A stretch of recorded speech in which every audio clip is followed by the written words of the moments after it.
Welcome to the Foul Play channel. Greetings, everyone. Special open mic tonight with guest Diane, and Jane will be joining us soon. She was delayed getting here, but she will be joining us as soon as she can. And tonight we're going to be, or this evening, this morning, for any Australian friends out there, we'll be talking about the Zipperers. Lots to talk about there. So anyway, before we really get going and get started, I'll go down the list here of our people that are in our Discord, and they can quickly say hello, and that way everybody will recognize the voice. Alice. Hello, everyone. Welcome to the chat. BB. Hey, everyone. Checking convictions.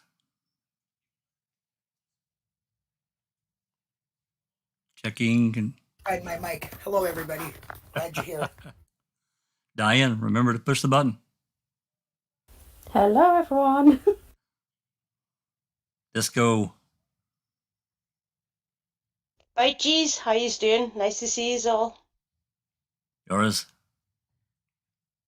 Hello, everybody. Thanks for joining in. Jinxie. Peeks in. Gov. Good evening, everybody. Outstanding. So, from discussions that we've had in the probably the last few weeks, I mean, the Zipperers are a subject that's always bothered me, and I think it maybe in part of the way it's presented, the information that was gathered by Calumet County and MTSO officers and even the DCI. It just the whole thing, it just bothers me. I didn't particularly care for how the entire approach was handled at the beginning going in. So anyway, anything you want to say before I get started? I'm going to put your PowerPoint up. Actually, first, you know what I'm going to do, Diane? I'm going to play a little something for you. It's a short clip, and this was on the evening of November 3rd. That's going to pop in here. Now, for anybody here in Discord that has YouTube muted, you're going to need to unmute it, because if you don't, you won't hear it. So that's going to pop in there any second. And this is kind of an interesting phone call. But no shocker, I'm sure everyone's heard it, but I had actually forgotten about it. I was going through calls last couple of days, and so let's listen into that.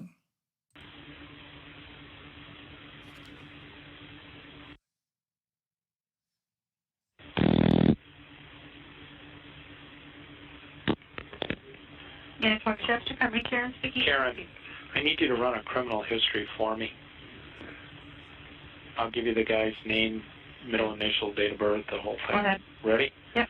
Last name is Zipperer, Zebra, Ida, double P, Paul, E, Edward, R, Robert, E, Edward, R, Robert. Okay. George, common spelling, B, boy. He's a male, white. 0516 of 40, 516 of 40. And then give me a 21 if he has a criminal history. Just let me know on the radio if he has a criminal history, okay? Okay. If there's no criminal history, then let me know. That's work. You can just wait 1 second. I can let you know right away. Sounds good. Well, he's the suspect right there. Retail theft. That's an 83, though. He does have one. Now, DDEC, family trouble. He does have a criminal history? Yes, I don't know what it is, though. I would Okay. have to run another screen. WI. He said she was taking pictures of his son's car. I don't know son's first name, though. Got that address down, though. Okay. Central 107. I thought you were saying 10-1892? Talked to you a while ago. I thought you were calling me now. That's what.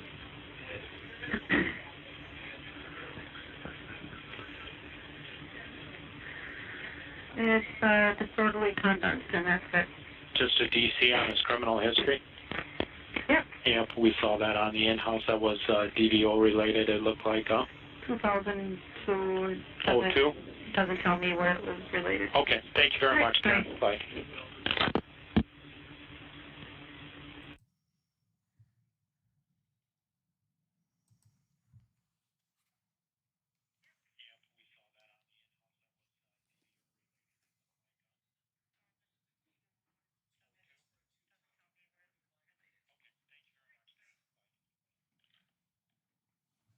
Okay. Hopefully there's a little delay, about 7 or 8 seconds. So I wanted to play that just to, this was, like I said, this is early on, and I'd actually forgotten about this call. So thoughts before we get rolling here? Anyone? Yeah, he's talking about the in-house, which was kind of what's that? The in-house. I think that's a different system that is only in-house, not on their computers, on their cars. Yeah, they run a system there called AS400, which I actually was very familiar with that. Of course, it was a different industry, but then that's part of a Unix system. Yeah. So I'm guessing it's like it's a large database basically that they use inside Manitowoc or whatever county. So yeah.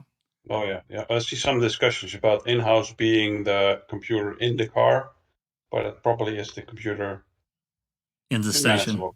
Yeah, in the station. Yeah. Probably is. Yeah. Yeah. So Anyway, think so too. Thanks. Yep. Any other thoughts before I get this? Diane, any thoughts before we start your PowerPoint presentation? I have to remember to push this button. I am interested in the fact that they were looking up his history. There is something that mentioned in that PowerPoint about that. Yeah, I guess just see where it goes, our conversation goes. Excellent. Okay. Can I make one comment, JJax? Yeah, go ahead. I can only see 5 people in the YouTube chat. And I think there's more people among us talking here. Do you get that the same thing or what? Well, I see that. How strange. Let me turn that back off. Also, could someone send a link to Discord to Zipperer Cup or put it in the chat? I can't put it in the chat because I'm not a mod.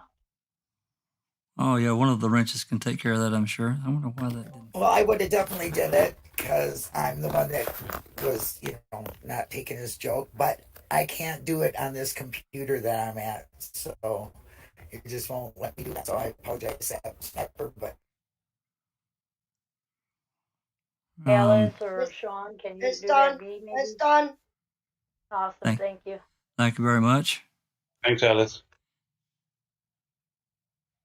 Did that fix that? Yeah, it did fix it. I see it now. It is fixed. The YouTube, the Discord chat. Yeah. There we that's go. Better. I don't know why it does that. It's technology. Yeah. Go figure, right? I don't know why it does that. Yeah. There's also a lot of people extra watching now, so we're good to go, right? Yeah. Go for it. All right, let me get this pulled up here. Back over. Okay, what I'm going to pull up here is this is Diane's PowerPoint that she put together. Can I just say, don't judge me. It's not the best PowerPoint in the world. Well, no, it's good. I mean, I read through it. So again, it's going to be a little delayed. It's pulled up on my end, but it's going to take it a few seconds to pull up. Now I can make this I can make it large if you want. You guys tell me what you want. I could consume the entire screen with it. You'll see when it pulls up. It's not going to be what I mean by full. I mean by knock out the side cover. Are you okay like this? It doesn't matter to me. Yeah, I don't mind. Whatever is better for you. Okay. I'm ready. So this is your show. You take it away. Okay. Will you go to the next slide then, please? Yep.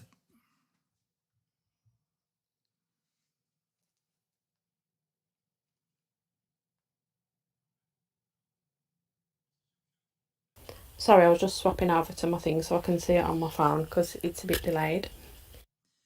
Yeah, I apologize for the delay, but that's just going through OBS to YouTube. It just takes several seconds. That's okay. Well, the first slide anyway just talks about who lives at the Zipperers, and one of the things I wanted to point out here, and I don't know if everyone else feels the same, but because the people who lived at the Zipperers was George, Joel, and Jason, and who I think it's Bonnie is George's daughter. That sounds right, and That's Jason right. being That's Jason being the grandson. Yeah, but there was one thing that interested me about this is like the fact that she was mentioned as to live in there, but she was never like brought up in queso or discussed or anything like that. What do you guys all think about that? I think it's a little. I'm not gonna say sketchy. To me, it's just I don't know why she wasn't and why she wasn't really talked to. It is odd. It's an oddity for sure.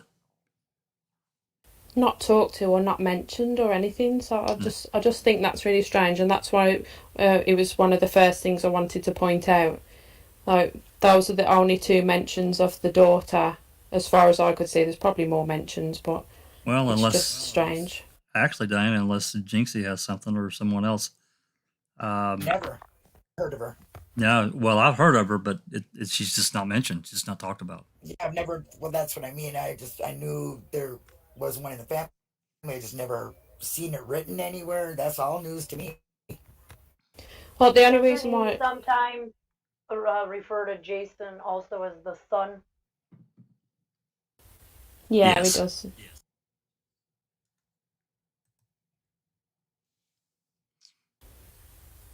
Yeah, I moved it. that's why. I moved on to the next slide, but go ahead. You can talk about that as long as you want. No, that's all I wanted to bring up is just the fact that it was, she's never really mentioned that often, if at all. And like, I just remember reading about the daughter and then looking into it a little bit more to try and find out who she was. But that's all I know. But it is an interesting point. I don't know. Did you say you've moved on to the next slide? Yep, it should be popped in there. It is on my Okay, end. I'm looking at my PowerPoint, so I'm not looking at YouTube now. Oh yeah, it's in. You go ahead. So this next part is the order of the visits. So the reason why I've put these in the next two slides is because the first couple of mentions of the visits, it talks about the fact that she went to Sipple, Janda, and then Zipperer. That's in the first entrance. And then the next one was also Sipple, Janda, and Zipperer. And then Wiegert mentions that same order of going to Avery first and then Zipperer. And it's not until the next slide where I have mentioned about the Remiker and Wiegert call, where they talk about... Oh, I thought I'd unpush the button, then I was just talking to myself. Yeah, so, the Remiker and Wiegert call where they were talking about her having gone to Zipperer's last. Yeah, I've got that call. Actually, I'm going to play it here in a bit, but yeah. Yeah, well, so that, obviously that was a mention of the order being that way as well. And then it wasn't until Sheriff Poggle comes in and says that one of the photo shoots in the Mishcot area is George Zipperer and the second one is the Avery Salvage Yard. He actually changes the order. I don't know if it's a purposeful thing, but I just thought it was quite interesting, the fact that that changed the order. That was the point when the orders changed. I'm going to stop saying change now. Can you tell me when that was, Sheriff Pagel's report that said that? Was that for the 4th? I've just got KSR page 12. Okay. Because he was also on the news. I just watched the little news thing from the 4th to see why they were saying Steven Avery was last. Like, Pagel actually says she was just seen in the last Mishicot area, and that he wasn't saying which one. He was just saying they were looking at all avenues. He didn't actually say Avery was the last stop. But then, like 2 minutes later in the news, they claim that Avery was the last stop. So I found that kind of interesting. So maybe he's going by what the news said too. I don't know. Or was it the point when the narrative changed? Right. Like, because he didn't mention either Avery or Zipperer in the little news broadcast that I did see today. I mean, maybe he did, and I just didn't. It's not in this news broadcast.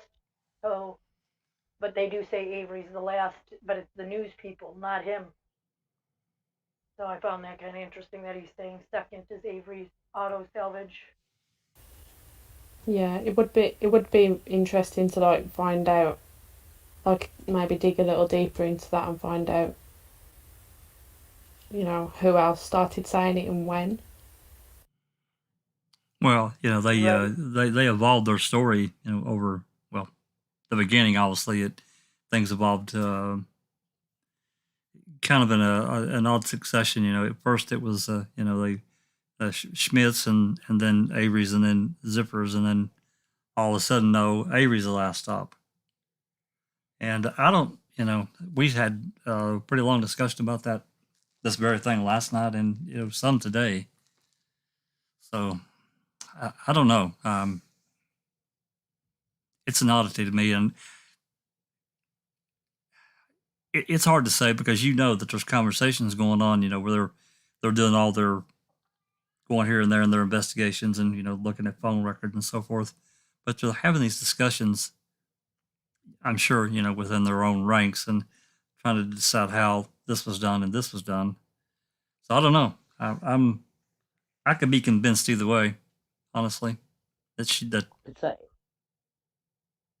almost like when the RAB changes from green to blue. Well, Oh, I'm not going there. Honestly, what bothers me is that phone call with Uyghur, saying to, I think it's Ramerker,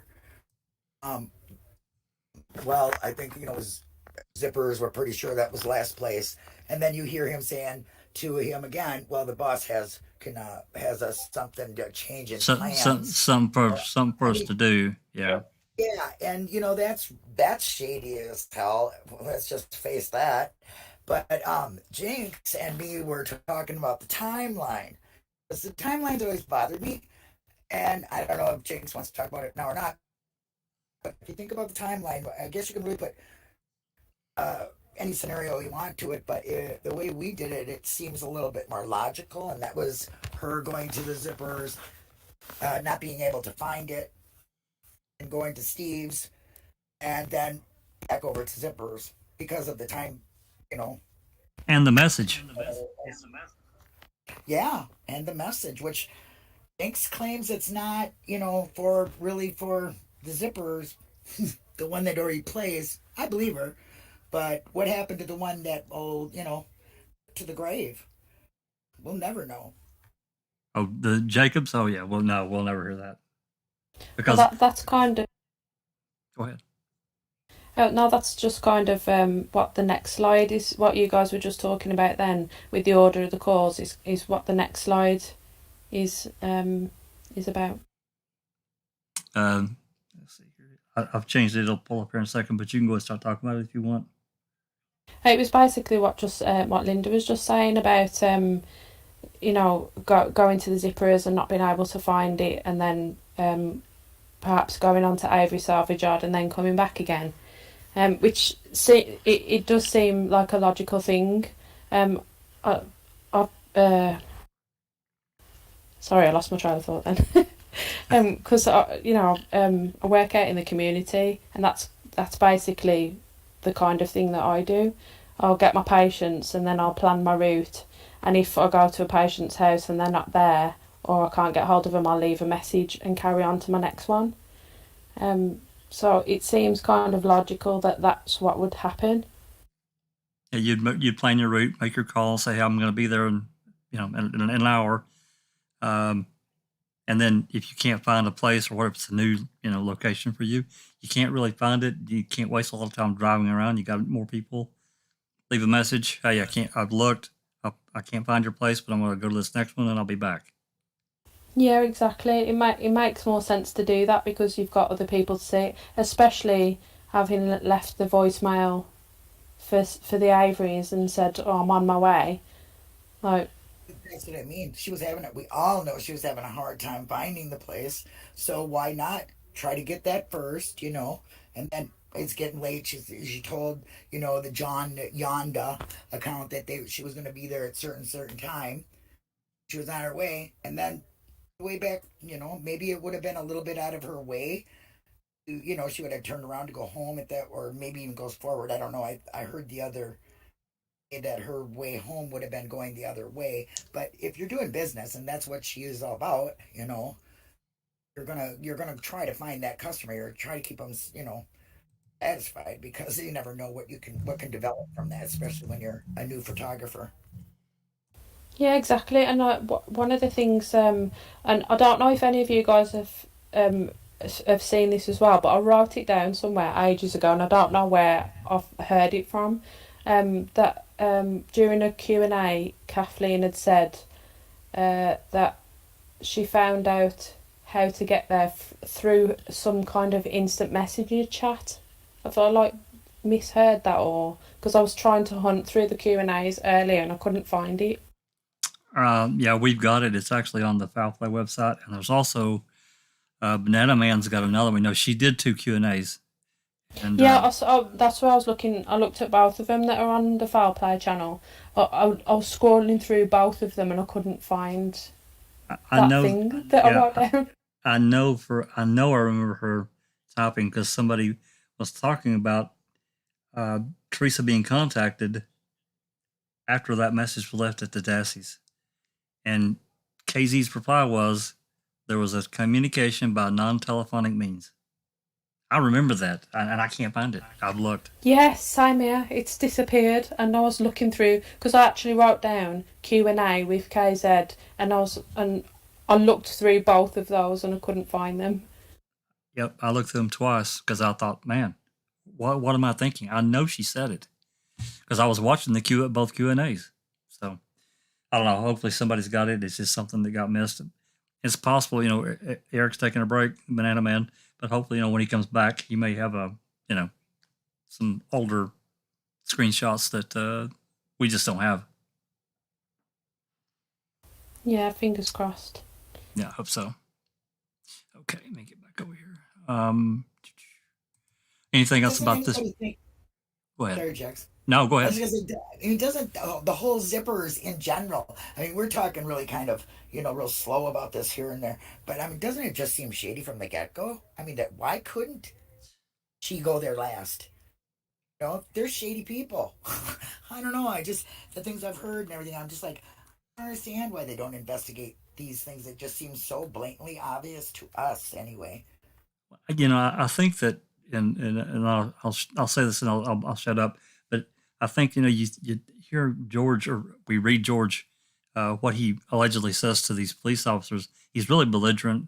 He's really an ass to them over the phone, and he makes these statements that if she comes here, she's going to get what do you say? He's going to sick his damn dog on her, and some other things too. I can't remember. Bed to the dogs. Yeah. Bed to the dogs. Exactly. So, and there's some other things that he said, talking about wanting to talk to Jason. He said, oh, he's gone off to Alaska to get a job, and the kid's in high school. It was the whole, I don't want to be too jaded about somebody, people live how they live, as long as they stay within the bounds of the law. I don't really care personally of what they do, but the way he acted, it just, I think it colored my persona of them, so to speak. Maybe I'm saying that wrong. T1, is asking a bit off topic question. If Theresa Hallback left that message at on Barb Jander's answering machine, how did Stephen know when to leave the shop to be there when she arrived? They took the day off, didn't he? He took the afternoon off. He did indeed. He'd taken the whole afternoon off. Like So he 11 or didn't want to miss her. right around lunchtime or something, wouldn't it go? Around lunchtime, yeah. I think he finished somewhere around lunchtime and told everybody that he was not planning on returning that afternoon. Right. Yeah, that's what I thought. Are you talking about Steven? Steven was also making calls that afternoon, like For Jody, wasn't it? For Jody to her lawyer or to the state or whatever. He was making a bunch of calls that afternoon for her too. Right. So maybe he also took time off, not just to do the car, but to get these calls done and out of the way for Jody. Yeah, because the car's literally at most 15 minutes at most. And that's, he's been through it before. Teresa had been there. So that he knew that wasn't going to take that long. So, yeah, he had other things to do too. So, anyway. Okay. About that tweet with the Ask Zellner thing, did you look in the Stimger that has like a whole bunch of them? Yeah, that's the one. That's one of the ones that Banana Man has up, and I went through those twice, and I didn't see it. Maybe I missed it, but Yeah, I had to look through the ones that are on the Far Play channel, and I looked through there earlier, and I couldn't see it, so I don't know where that's come from. Is it on that? On what? I've seen it recently about that, like the other memes. Like Yeah. somebody posted it to me because, like, if I remember right, I'll have to go. I don't know. I'll have to go back through my own tweets, I guess, for like a year. Yeah, I distinctly remember that because we talked about it. Yeah, I mean, it was a topic of conversation. If it had been a one-off, it may not even been talked about, but several people were talking about, well, what the hell does that mean? Did she get a text message, an instant message, like Diane was talking about with Instant Messenger, which was, I guess, I didn't really text back then. I did have a Motorola Razr, but I didn't really use it for that. It was I just did. But other, kids, the younger people did, and the kids did. So that was just, but apparently, some of the younger generation were using it. So is that what she was talking about? I don't know.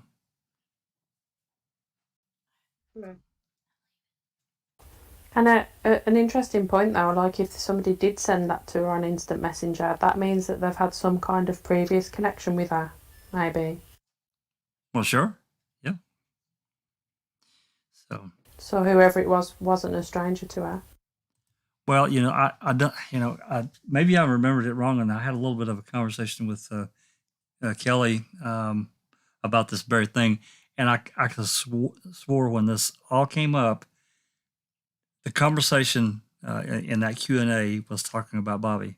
Now, I'm not saying Bobby did this. I'm just saying that the conversation was tuned about Bobby, and then about the non-telephonic, yeah. That's correct. I believe you're right. That's exactly right. So I don't know. Hopefully we can find it. We'll see. Hope Eric can, get rested up. I wonder what else she got in that archived record of hers. Like if she got the text message, maybe not the text messages, but like I specifically recall getting in my bill, like who I text and who was texting me, but it just showed our numbers, like at what time I texted this person and they texted me back. It was just numbers. So I'm wondering if there's something like that she has too, because we've never seen her text messages either, like even just texting phone to phone. We've never seen any of those, let alone you could sign on to your phone to Yahoo Messenger or AOL Messenger or MSN Messenger if memory serves back then. So the only thing any of those either. The only thing I remember anything about text messaging from Teresa's bill, it showed the number of texts. That's all. And I remember Brad Chuck saying he texted her at 12:45 that after. That's like the only mentions of text. Right, and it's surprising. I guess, given the recent phone records that Emerging Truth FOIA'd, and Scott Blodorn and Kelly both voluntarily handed over their phone records. I don't know. I guess I'm just to the mindset of why weren't they asking for these text messages from her friends of contact? Right. I don't know. I have an issue with that too. So anyway, I've got your next slide up if you want to. And we were kind of talking about George's behavior. Yeah, so this is basically in line with what we were saying about him being belligerent, and because the first part there is about the telephone call from Corporal Lemieux, or whatever you say that name. So initially raised his voice, said that Theresa was trespassing, threatened to get an attorney if the calls were to continue. And this is even after he knew that she was a missing person. He denied the whereabouts of Jason, saying his contact was limited to once per month, saying that he was at work in Alaska, couldn't spell his last name, forgot his date of birth, and then mentioned the angry dog. But I was thinking about all of this, that bizarre information. I don't know if any of you guys do it, but if you get cold callers, if I'm in the mood, I'd definitely play them up sometimes, making stuff up and stuff like that. So, because, it's fun to do that. So I can imagine that happening if you think that it's a cold caller.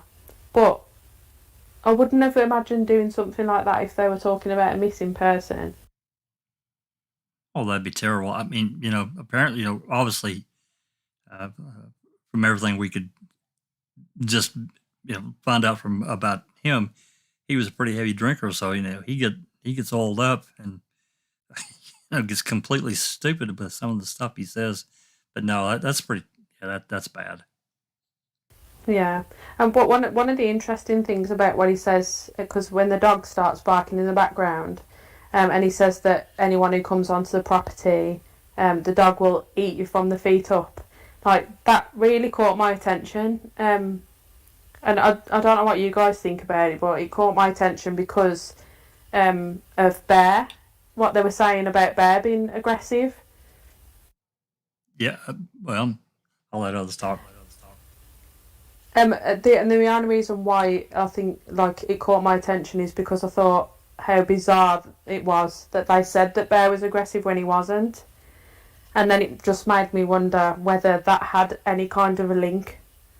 Like if she had been attacked by that dog and perhaps killed. Obviously, I'm just,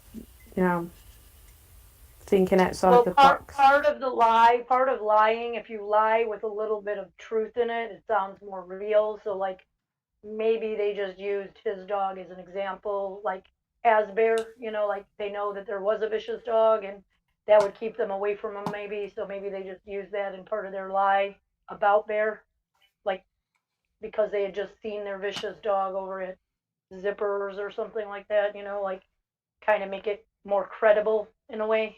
Right. Yeah, and I wondered though, whether if she had been attacked by dogs and there was any evidence of that had been found, or attacked by dogs, sorry, not dogs. If there was any evidence of that found in future investigations, that they could have just passed it off as Bear doing it.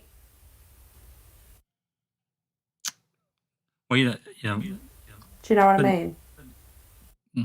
No, go ahead. If they found her body and they burned her, that's a possibility that there was evidence of a vicious dog attack on her person. That was nothing. If she was not burned before the police found her. Yeah, that was another thing that got talked about a lot way back in 2016 when we got this report about the Zipperers, is that there was speculation, of course, that Theresa went there, the damn dog attacked her, didn't kill her, but chewed her up pretty bad. Of course, George knew he was going to be in a lot of trouble because she's maimed, then he kills her, and then it goes from there. I do remember that, though. It was a lot of conversation about it. Again, that's To keep him speculation. from a I'm not. lawsuit. Yeah. I'm not saying they did it, but Yeah, The scenario. Yeah, it could. It could be. okay. Any other comments before we move to slide number 7? I have a question for this slide because she put at the bottom about the once again denied making any sort of phone calls to Auto Trader purporting himself to be Steven Avery.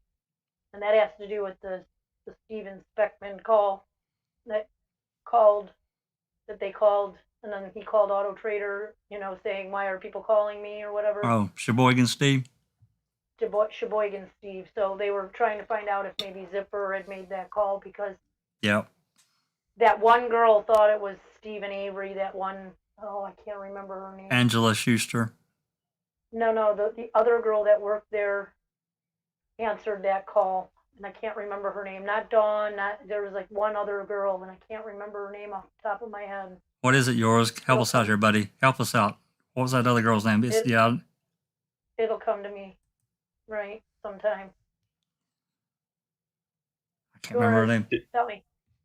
Jinx has got 2 brains. She's got like another 10 seconds since she will remember. Yeah, maybe. Yeah, I can't remember. I know who you're talking She'll about. shout it out.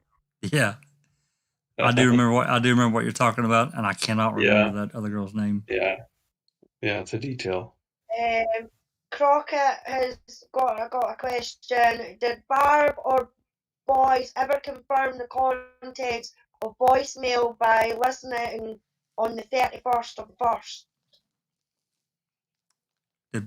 So I don't know if he's meaning the voice message that she was supposed to have left on Barb's answer machine. Higgs. Rachel Higgs. Yeah. Okay. Yeah. Rachel. I'm trying to scroll back here and find Crockett's question before we move forward too far. What was his question? Did Barb or the boys ever confirm the contents of the voicemail by listening on the 31st of the 1st? Well, the suspicion is that Bobby heard the call, but I don't know about Blaine and Blaine does mention the call in one of his records with the cops that there was a message about her coming over. There you go. At such and such time. Blaine did hear the message. So I know there was a point in this case where there was a picture taken of Barb's machine and asked her if that was her machine in her place. And she said she recognized the machine and it was her place, but she did not recognize the message. However, that just means she might not have ever even heard the message. Maybe the boys listened to it and it just never was there for her to listen to, or she. Possible. Yeah. But I do believe that voicemail that is left is not the Zipperers and it is Janda's.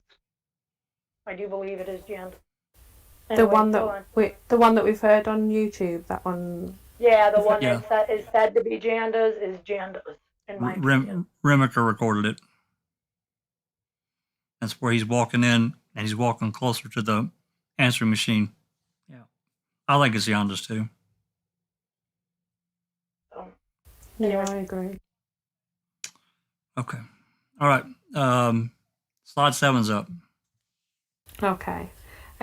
So this is like George continued then. So did a request for George Zipperer.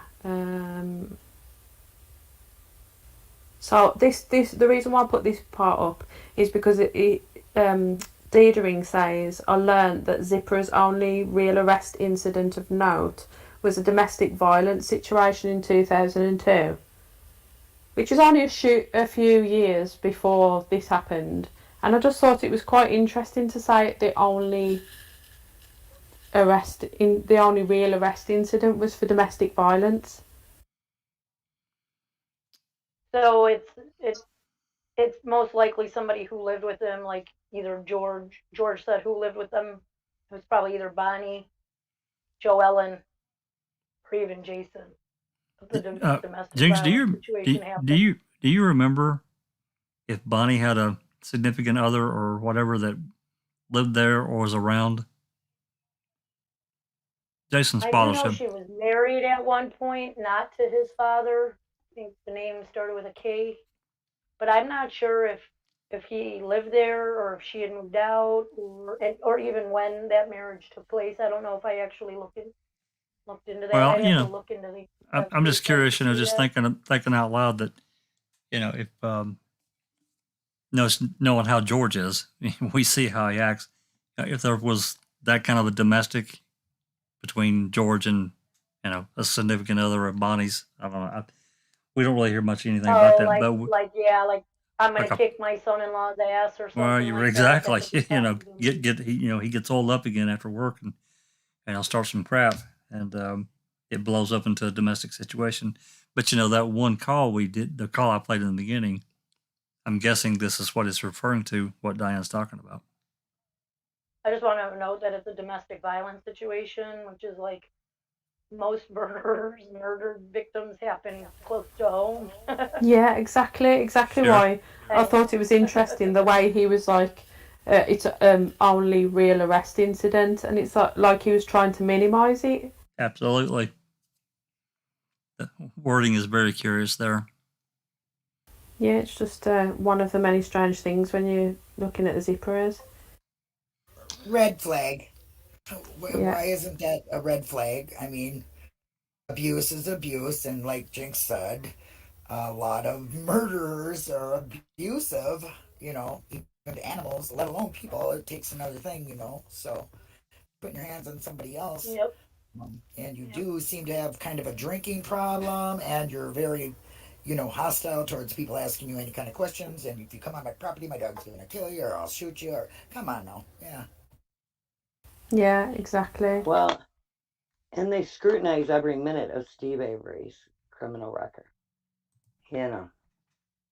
But if it's somebody else, it's just a domestic.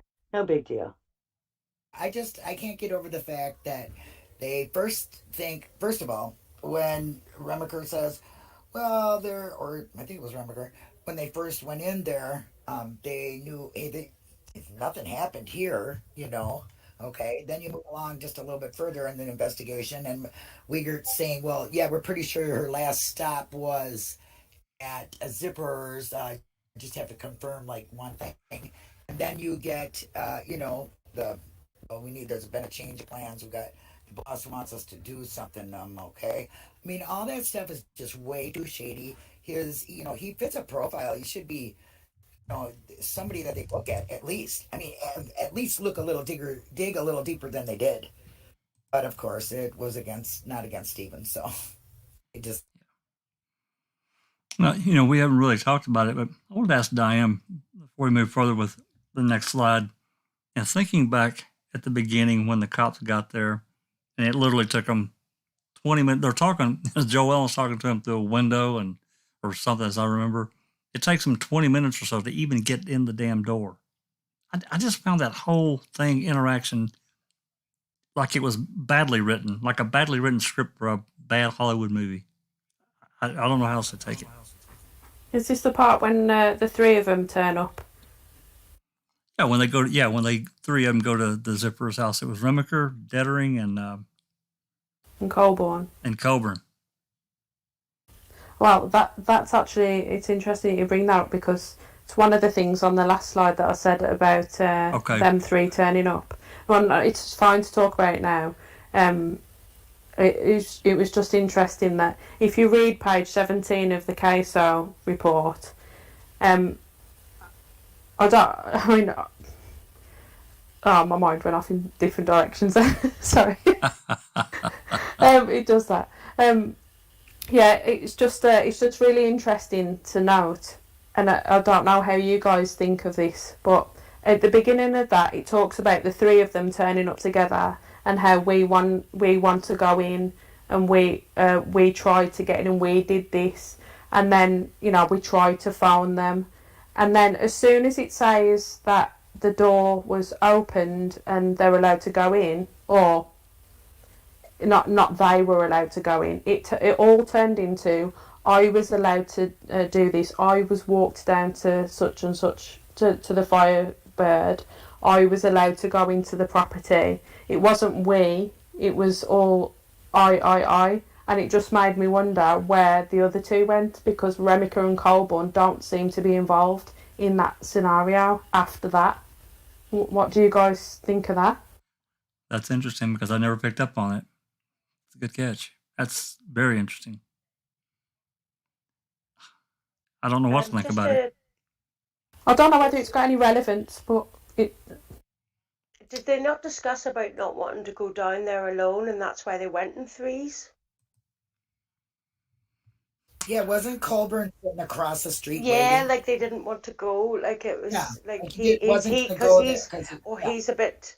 They'd alluded that he was disruptive, and they didn't want to go there alone. Yes, I think so. Even the dispatcher said something about he's hard to deal with. Volatile.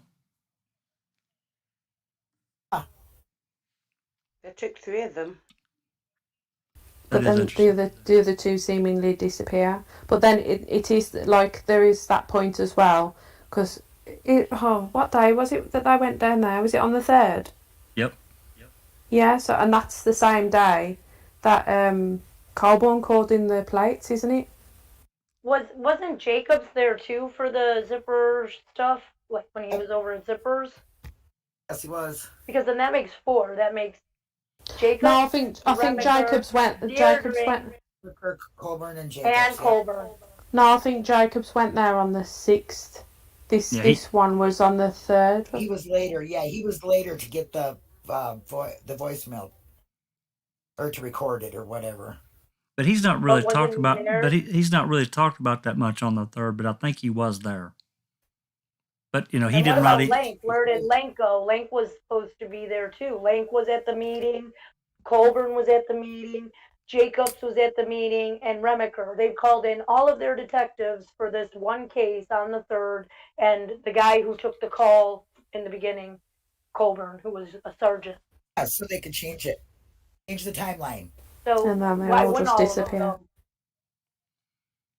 Interesting. It is interesting, though, the wording of using the word I. I'll have to reread that. And I didn't read. I purposely tried not to read too much into this so it would pop things back into my head as you were going through this. That's interesting. I'll have to reread that report. So, okay. And Any which more? report was that? Which report was that? It's in CASO, page 17, when they start talking about going to... Yeah.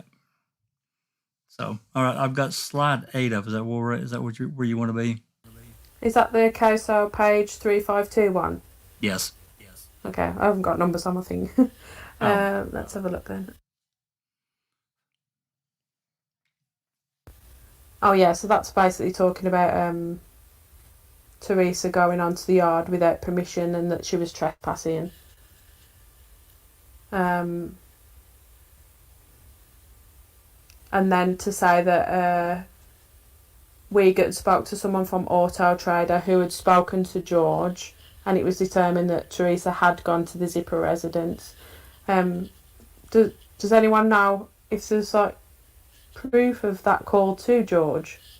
Is it mentioned anywhere? From Auto Trader. Well, it was a telemarketing call. No, but I mean the one, because this call here, it says that the Sheriff's Department received a call from Wiegert indicating that he'd spoken to a representative at Auto Trader, and the Auto Trader had spoken to George and determined that Theresa had been at the Zipper residence. So by the looks of things on that, they've spoken to Auto Trader spoken to the Zipperers and said, oh yeah, she did arrive. I don't know that we have actual proof. We have to have Auto Trader's phone records, and I don't think the toll records. I don't think we have those. No. We have toll records. No, I don't think we do. So we don't really know if Auto Trader actually called George Zipper or not. We don't have Zipper's records either that I know of. So no, we don't. I don't know if it would make any difference to things, but I just thought it was interesting. Well, it's always good to cover up all the rabbit holes just to get rid of it. Well, I can tell you we do know that Theresa was there because there's a handwritten paper by her herself that says that she was. It's missing though, so don't ask me where it is. Oh, really? Like everything else that goes missing in this Exactly. case, including people. Yeah, that piece of paper that she left there, some miraculously disappeared. So. And it supposedly was dated, and it gave a number for them to call, a contact number for her, if they wanted to place the ad. And it said it supposedly was dated for the 31st, but said that it didn't have a time on it. But being as it's not here to be seen, and it was never logged into evidence in anything that I've seen, then that paper is also missing, just like the voicemail, and it may have had a time on it, and that's why they disappeared it. Which just hots them up even more, these lot. Yep. Okay. Anything else from that slide? No, I think that last bit that I put in there is pretty similar to the rest, so we could go on to the next one if you like. Okay. Yeah, the next one's titled Joellen, I guess. Joey Z. Yeah.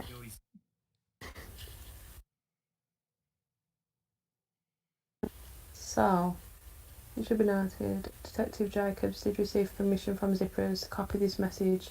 Oh, here we go. Yeah. So, that's when Jacobs does the copy of the voicemail onto his cell phone, and then apparently at a later date copies it onto a CD, which I thought was quite interesting, the fact that in the report it has the opportunity to say, and at a later date it's copied onto a CD. So how much of a later date are they actually writing this report?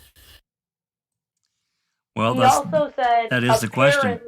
Apparently, this was later placed. Apparently, he doesn't not have even it fact. to know if it was actually on a CD. Yeah. So let's just put that in our notes, shall we? It's just, to me, it's just unimaginable that you get probably the last message that Theresa left anywhere and it's gone. And you will see that Kathleen Zellner did put in one of her motions. I think I sent that to Jack.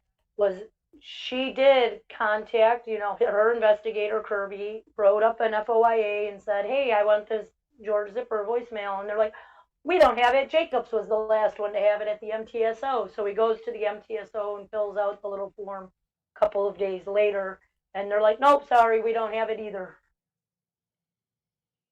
So that's like just poof, gone. Gone. And it was actually onto his cell phone, and apparently this was cops. So we know that it was on his cell phone. We don't really know if it was ever on a CD, and what happened to that cell phone for Jacobs is probably buried with him in his coffin now. If he did put it on a CD, he would have had to put it from his cell phone to his laptop or to his computer, and then to a CD. That's very true too. I mean, I guess I could plug it in and just play it from my phone, but I don't know how advanced that was back then. You probably had to put it on your computer first. You're probably right about that. Yeah, I'm not sure. I don't know. So has anybody ever looked in the contents of Jacob's computer? And that will probably be gone anyway because they only retain information for 3 years? Depends on what the information is. Audio calls and that kind of electronic stuff like that is, at least audio and dispatch calls is 3 years, and they don't have to keep it. They can keep it, but they're only required to keep 3 years. So I would imagine, I think the CD is gone. I think it's the record was destroyed because if it in any way bolstered the timeline, it'd been played. I have no doubt of that. And I don't think we can escape that logic. It's just like if the RAV was actually there on the 4th on the flyover, they would have been playing it even to this day. Hey, that RAV was there on the 4th. Told you guys he put that RAV down there to crush it. He lured her. It would have been played from constantly. So I think that this particular phone call probably, this is speculation again, I know everyone hates to hear that, but it probably had to the effect of, hey, I can't find you. I'm going to go to my next appointment, but I'm coming back. So all we know for sure from what was written in the report by Deirdre, which I don't know if you have that clip here, and from what Joellen said in trial, she says in trial that she said she had trouble finding the place. That's all she said. I think Deirdre writes that he hears the voicemail on the 3rd and wrote that she was having trouble finding the place, and if she did not find it in the next few minutes, and then that was the end of what he actually wrote about the actual call. So we know for sure that she could not find the place. You know, like, in my opinion, from both Joellen, who says she couldn't find the place, and from the report Deirdre wrote that she couldn't find the place. So we know she couldn't find the place. She was having trouble finding the place. Right. Whether or not she actually found the place in the next several minutes or so is something I have to say he thought negative to that, because he and Uyghur both work for Calumet County, and they were the ones talking about Zipperer being the last one on the list that she saw, and before they found the car. Right. So I have to believe that they know more. They knew that she was like, I couldn't find it. I'm on my way to the next appointment. I'll come back in the next 20 minutes or so to see if I can find it again. Right. Something to that effect. Okay. Yeah, and that matches up to what you were saying earlier, Jinxie, about the fact that that voicemail at the Janders was actually the Jander voicemail, because otherwise she would have been saying, I can't find the place in that. Well, that call is interesting. We know that she called Zipperer at 2:12. Okay, we know that at 2:12 she had the address there because she mapped the address there from Schmidt's house at 11:40 a.m. So we know for a fact that 11:40 a.m. she had the address to Zipperer and Schmidt, but she did not have the address to Avery yet until 12:09 a.m. So she did not put that on her little map. And we know that the message for Janda says, you know, this is Theresa. I don't have your address. That's one clue. She don't have the address. She didn't have the address for Avery at that moment, but she did for Zipperer. And she says, I'm going to come a little after 2 to 2, or a little after, about 2 o'clock or a little after. When she calls Zipperer, it's already a little after 2. So why would she be saying, I'm coming a little after 2, if she's already in the vicinity, driving around his place, looking for his address that she already had? It just makes no sense for it to be Zipperer. It has to be Janda. Anyway, that's my opinion. Go on. Yeah, I agree. Yep. Okay. Next slide is up, and you've got it labeled as Jay-Z. Hold on, sorry. Just because on the end of that last slide, it just says about in the trial testimony, when she was asked, did you see her leave? She said, no, I did not see her leave, and no one said anything.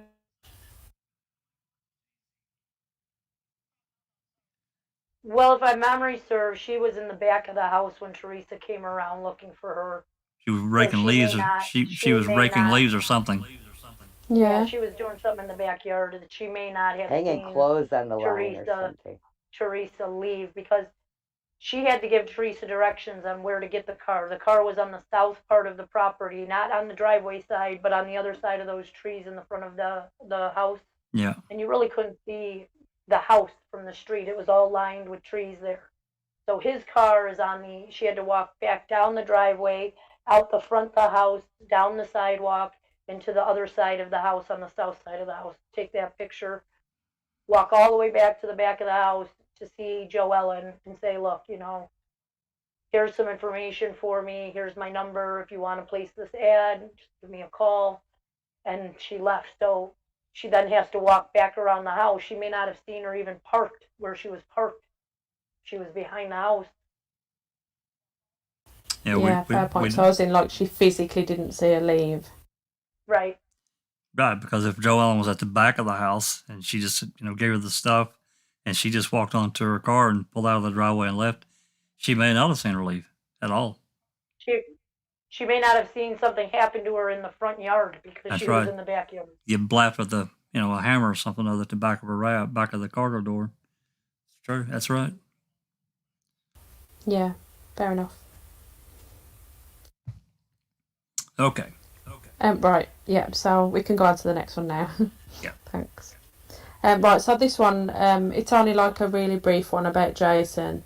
So that first section there talks about Jason having gone to school, and that was the phone call that Diedering made, where the school backed it up to say that he was in school all day.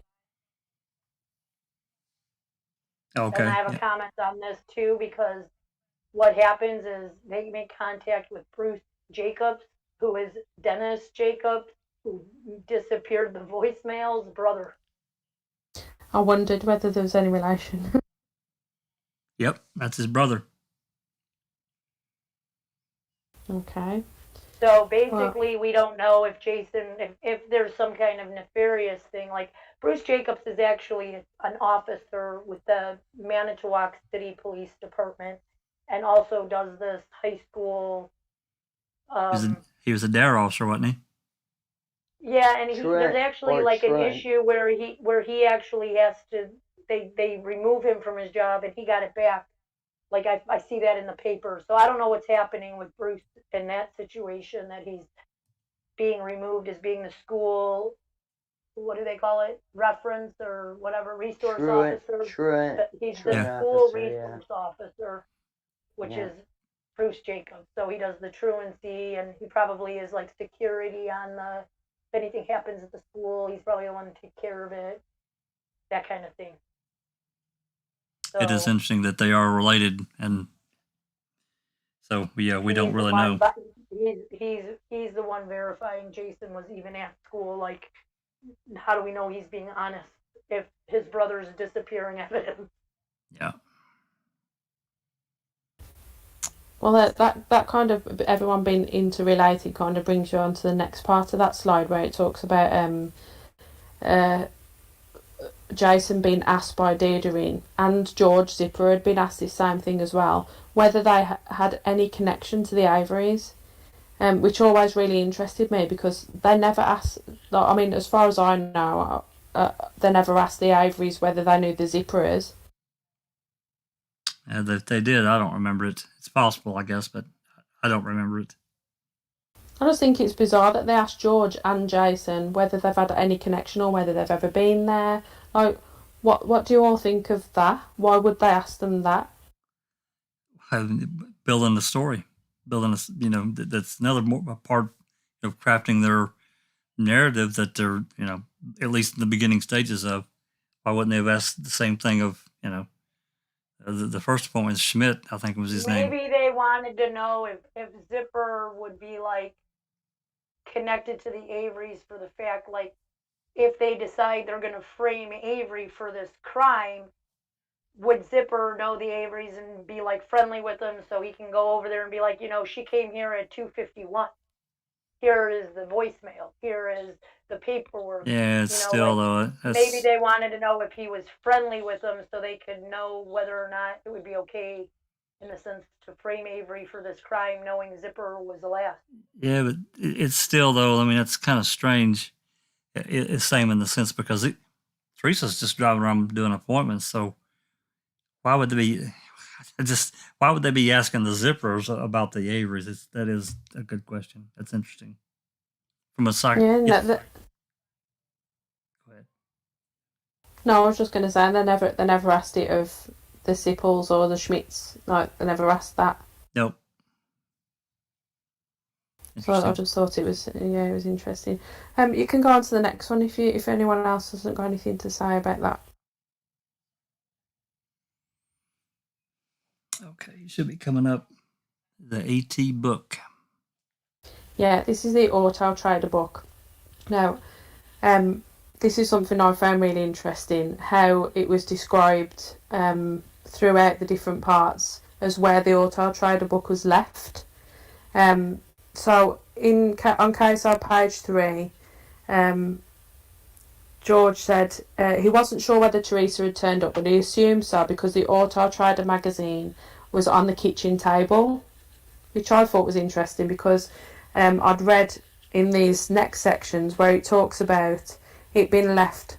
The next part where it says KSO page 107, it says Joellen indicated that the photographer left a copy of the Auto Trader and some sort of contract on an outdoor table. Joellen did not move these items until she provided them to us on the 3rd. So basically, they made a note, a point of saying that these were put on the outdoor table and they were left there until the 3rd. Now, you know, what kind of a state would those documents be in if it was left on an outdoor table for like 3 days? Well, she had like a little plastic baggie. She might, like a little clear plastic baggie. She might have put them in. I don't know. That's a good question. Because if she hadn't bagged them, they would have been in terrible shape because it rained hard. But even if it was in a bag, it wouldn't be in the state that it was. Because like an interesting thing is that in the trial, when they talk about that, when they talk about the Auto Trader book, they show a packet with brand new stuff in it. And I think at one point, I think it's in Brendan's trial, they show the exhibit 25 and then they show her a picture of the exhibit, which I thought was really bizarre. I'm like, why are you showing her the real stuff in front of her and then you're showing a picture of it? I just think it's really odd, the fact that George is saying it was left on the kitchen table and they were like making a point of it being on the outdoor table, and then it was just presented at trial. Really kind of strange. I don't know. What are your guys' thoughts on that? It is strange. Well, if they left it on they made a point of making sure it was on the outside table, which seems strange, but that would make it fit that she didn't talk to them. She wasn't there, or something, to that effect. So they could switch timeline. I really do believe they It's also like, they try to place her in Avery's trailer by a piece of paper that's in there with her number on it, or the Auto Trader magazine. This would be like, well, if it's outside, that definitely places her outside of their house and never going into it. And I just wanted to make a point that Auto Traders did come in a little plastic baggie. Yeah. I just thought it was interesting when you went back to like how the receipt that was left, and if we talk about like that Xander road sign or something with Theresa's number that appeared on Avery's, it really does feel like they've tried to recreate what happened in the zippers at Avery's. Leaving this little extra paper trail that didn't really pan out, but maybe the same what was at the zippers, and tried to make it look, because it seems to fit if he had the magazine, but he wouldn't have taken those extra bits of information, or he had the receipt that you can't find. But I don't know, just seemed interesting for me there that find similar evidence at the zippers, but it's in different places. Well, it's also interesting though, Disco, that if you think about it, like we just talked about, we know that it rained extremely hard on, and it of course needs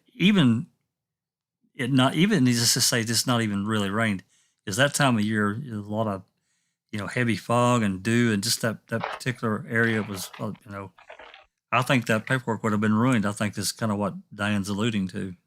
That it would have been destroyed. Yeah, or been bad. So where is that? They have a porch. Do they have a porch on their backyard? I mean, like, is it covered porch? Is it a screened-in porch? Well, we don't know. We don't know any of that. No. Yeah, exactly. But even so, I just think it's interesting that they make a point of saying that it was on the outdoor table, and George Zipperer said, I assume so because it was on the kitchen table, which says to me that she went into the kitchen, or somebody put it on the kitchen table inside. Or someone was reading it inside, but the fact that they say they still see it out there on the 3rd, it means like maybe George just saw it on a table and just was like, yeah, the kitchen table, and it was just the outdoor table, because he is kind of sipping the sauce a lot. It could be. In other words, Well, and one further point where Steve Avery has the paperwork, oh, that makes him look bad, but Zippers have it, and it's okay. Yeah, that's what I mean, where they're trying to see that same paperwork, but distancing it. Right. It's the same scenario with the Zippers, but they're distancing it, or that receipt goes, or the check for such and Of such. course, who was they had a paid, receipt, but if Avery has one, that's bad. Yeah. Oh yeah. But just that interesting where like there was a number, because she hadn't obviously maybe been there, she left her number with a bit of paper, and then we see that at Avery's, which is alluded that he didn't write that. That extra sign thing. Oh, for So then, the Xander Road thing you're Yeah. talking about? Yeah. Yeah. Like that suddenly appears. Well, there's actually a Jeff couple of go ahead. Jeff is saying, read the Casio report about Zipperer. The cops asked him multiple times, did you set up appointments pretending you were Steven Avery? I think they did that because they planned to use the voice message in the trial. No, what it was is because somebody called Steve Speckman from their phone at 4:10 p.m.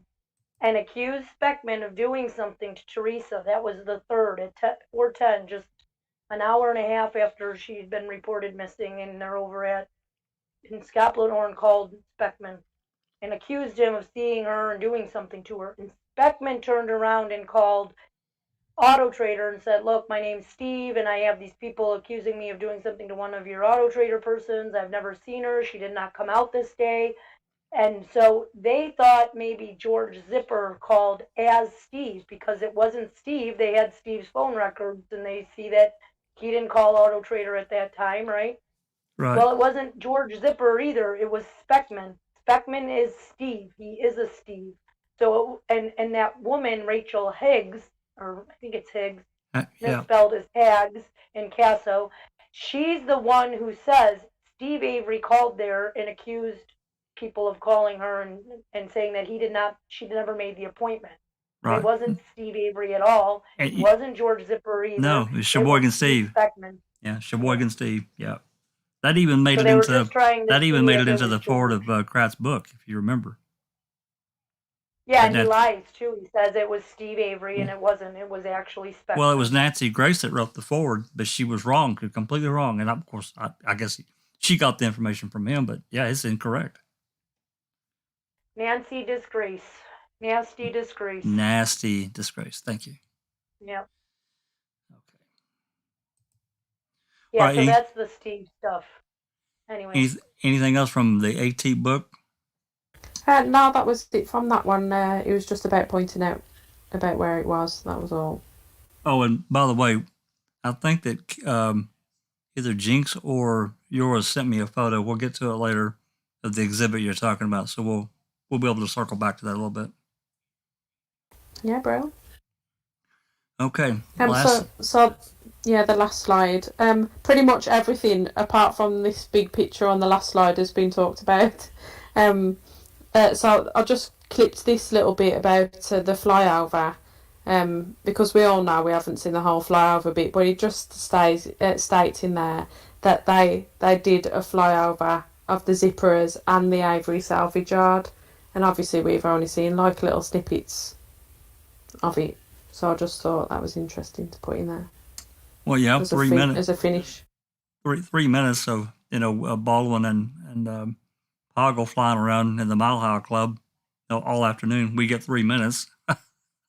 It's a joke. And in that 3 minutes, says a lot. we get to see where they're planting where they're going to plant the plates, because they kind of zoomed into that little area with the station wagon. The station wagon. Yeah, it is and interesting. I want to point out that when Colburn made that call about the plates at 9:22 p.m. on the 3rd, and you believe that it's that time that he made the call, he was sitting in front of the Zipperers residents. So now I'm curious about the flyover because I totally forgot about them flying over zippers. And why would they have cut that part out? Like, I wonder if the car was near zippers when it was found by the Coolberg. Exactly, and that's why I think it's interesting that he was sitting outside the Zipperers when he called in the plates. Right. In that empty parking lot, church parking lot. Exactly. So you know, in a nutshell, all of the things that could even remotely point towards the Zipperers in any way, and hasn't it been like? I mean, I don't know what proof there is of this, but didn't their shed get pulled down? The garage. Yeah, the garage was. Garage, yeah. Yeah, it was taken. Yeah, I don't remember the year. And how do we know about that it happened? There's pictures. There are photos.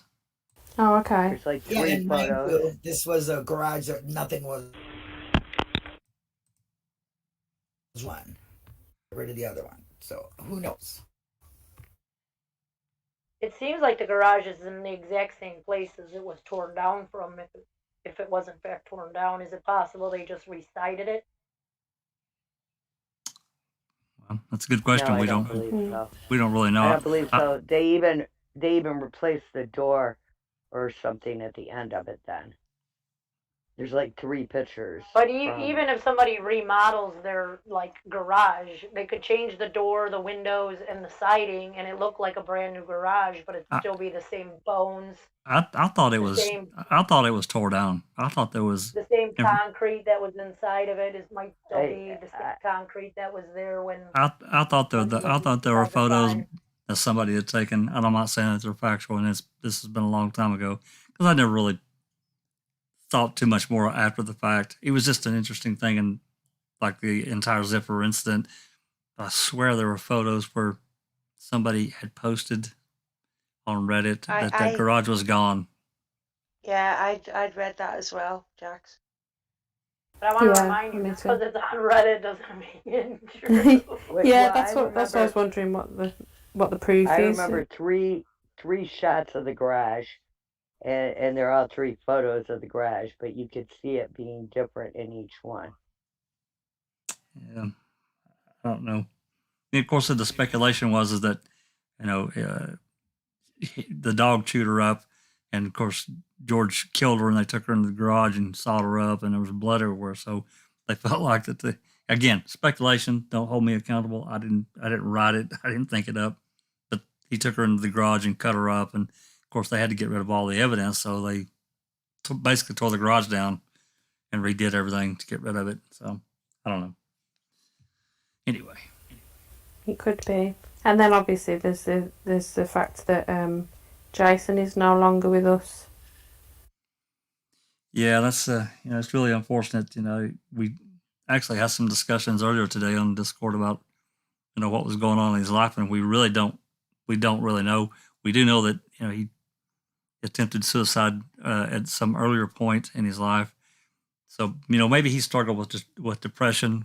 We just don't know, and it's I don't want to be disrespectful to his memory or to George, and because if he was struggling with depression, that's something that he probably couldn't control. Maybe it was a personal issue in his life with someone that it didn't work out, and who knows. So Ellie Apperson did some research on her, and I talked to her about it, and she told me that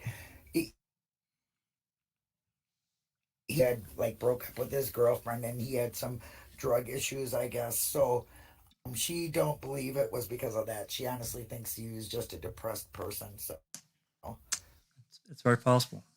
Just for some people, the Zipper may have torn it down after Zellner got involved. Oh, so you're doing some side reading there, researching while we're talking. Of course, I always do. Sneaky. Good. Well, Diane, thank you for thank you very much for the work you put into that. You raised some really interesting questions that really made me think, and especially some of the statements how that was. I'll have to reread that. There's 3 or 4 of them there, and it's I. It's very interesting. Well, thank you for letting me come on here and. Absolutely. We got a few. We got actually between Jinx and yours. They kind of piled on me, and they sent me a lot of stuff. And I got to. I'm gonna play another clip here. I don't remember which one this one is. Let me get back over here. This is another dispatch or phone call with Remaker for sure. I think is his pictures on the front of it. Which one of these did I click here? Yeah, that one. Here we go. I'll give that a second to pop in. Again, reminder to anyone that's on Discord that has YouTube muted, you will have to unmute it, or you won't be able to hear it. All right, I'm going to play it, and we'll get some conversation afterwards. Remaker? Maybe. Yeah. Is it 323 or 373? 323. I can't remember fucking writing. 323. Hey, kind of a change of plans here. Okay. The boss has got something he wants us to do. Okay.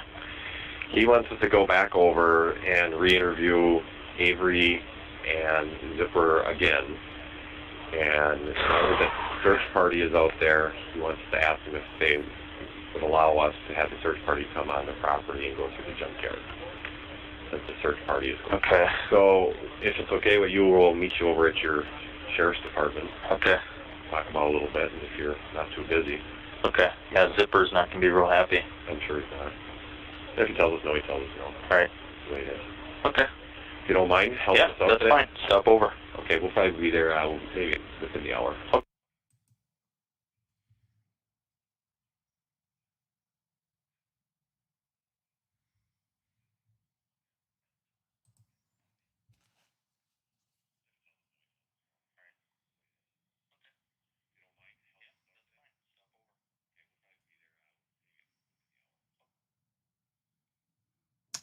Well.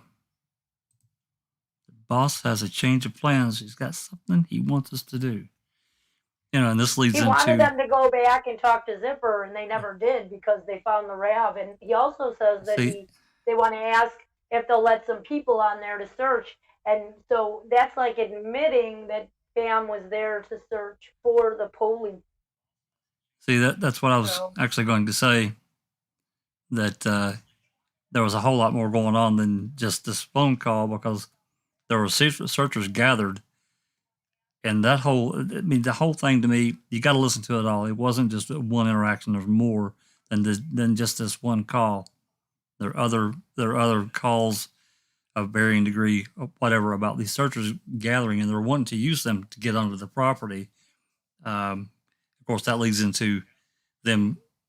We think, I guess a lot of us think, that they knew that the RAV was on the property, but they didn't have probable cause, because they would have to admit of how they knew that it was on the property. Now there's another report. And they knew, but they knew it wasn't on the flyover, which means they knew that it was planted there sometime between the flyover and when they send the person out there. There's a new newspaper report where Ken Kratz says, well, there was a volunteer tip, and we went and got a search warrant and went on and found the RAV. That's not how it happened at all. Of course, that's that's another side thing there. But anyway, thoughts? Wizard, looks like you got your mic open.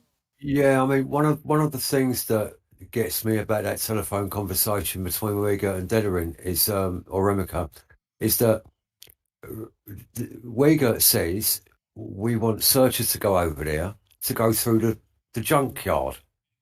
Now, why would he specify the junkyard and not the Avery property? If you're looking for something, you want to search the entire property. But it suggests to me that since he's mentioned going through the junkyard, they know that vehicle's there. Now, if it wasn't there on the flyover, it means they have to have had some prior knowledge of that vehicle being planted there. They have to know that it's there. So, it sounds to me, we've got citizen searchers going over there. We want them to go through the junkyard. Really? So what are you looking for in the junkyard, particularly, that you don't think you're going to find elsewhere on the Avery property? Funnily enough, Wizard, I picked up on that as well. Exactly what you're saying. Do you know what I mean, Alice? It's just a little bit too specific for me Yeah, for a 40 acre yard. You know, why would you not want to search the entire yard? Why would you yeah, just want to go through the junk section of it? It's they know aye. something. You know what I mean? Oh, And that aye. is oh, Just it's picking up on it's that, the boss has got a change of plans. He wants us to go to the junkyard and get the permission. I picked up on that right away, and I'm like, that's too specific. right. As But you say, why not just say the whole yard? there was So no they mention, knew. and there was no mention of the possibility that someone at the yard might refuse. Oh, well, what about Zipperer? He's not going to like it. Well, what about the Averys? Maybe they wouldn't like it. Well, that's just tough. Yeah. In that case, we'll go and get a warrant. Do you know what I mean? They knew that vehicle was there, but I believe that the flyover showed that it wasn't there in the previous days. So it's a bit too specific for me. What date was that call from? That was That was November a 5th. Saturday morning. That was November 5th. Yep. It was about 9 in the morning. That was I a have a Saturday question. morning. Yep. Was that call part of the same call where Wiegert tells Remacher they thought Zipper was the last? I'm going to Is play. that- Hey, shh, shh, shh. Don't be letting the cat out of the bag. Got more calls coming. Got one more call. I probably won't play it all because it's pretty long, but yeah, it is. She We're gonna- It's wasn't all part gonna of that snipe same honey. call. Yeah, I'm pretty sure it is. It's all part of that. You know, they were talking about the route, and I wanted these two separate. These are the two you posted in the case talk room and Discord last Right. night. Yep, and I wanted them Yeah. to keep them separate because it allows us to talk about each one a little bit more individually. But I think that I'm really kind of thinking of what Sean is saying, what Al's saying, and maybe what others are thinking, that they had to get onto that property. And, that brings up the Pam of God story, which I really have a real problem with, because if you read the pretrial, we've talked about this before too. If you read the pretrial, they had the phone records. They had, they knew where Theresa had went, her appointments. And then the searchers come on Saturday morning. They get assigned. Nicole and Pam show up late. But by chance, Ryan has not assigned anyone to go to this Avery salvage yard. And Pam walks in and says, "Hey, has anyone been to the Avery salvage yard?" "Well, no, they haven't. Here's a phone, or here's a camera, a phone number, and a map. Have fun. Be sure to ask for permission." And we know that he waited for her to come because most of the people had been gone already That's right. for searching. We also know by test fax from Teresa's fax machine to the sheriff's department that was done about 8:56 a.m. So at that point, they already know the fax machine is busted by 11 hours or whatever it was. But that also puts Pagel and Deirdre at Teresa's house when Pam is arriving at 9 a.m. Saturday morning. That's right. And then it's 9 a.m. when they get this call about the change of plans, just minutes after Pam was there and said she was going to the Avery Yard with her camera map and direct number to Pagel. That's right. Yeah, I was just going to say that, Jinx.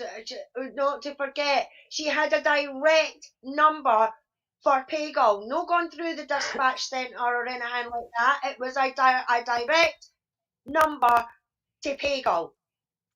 Which she had to use the Dispatch.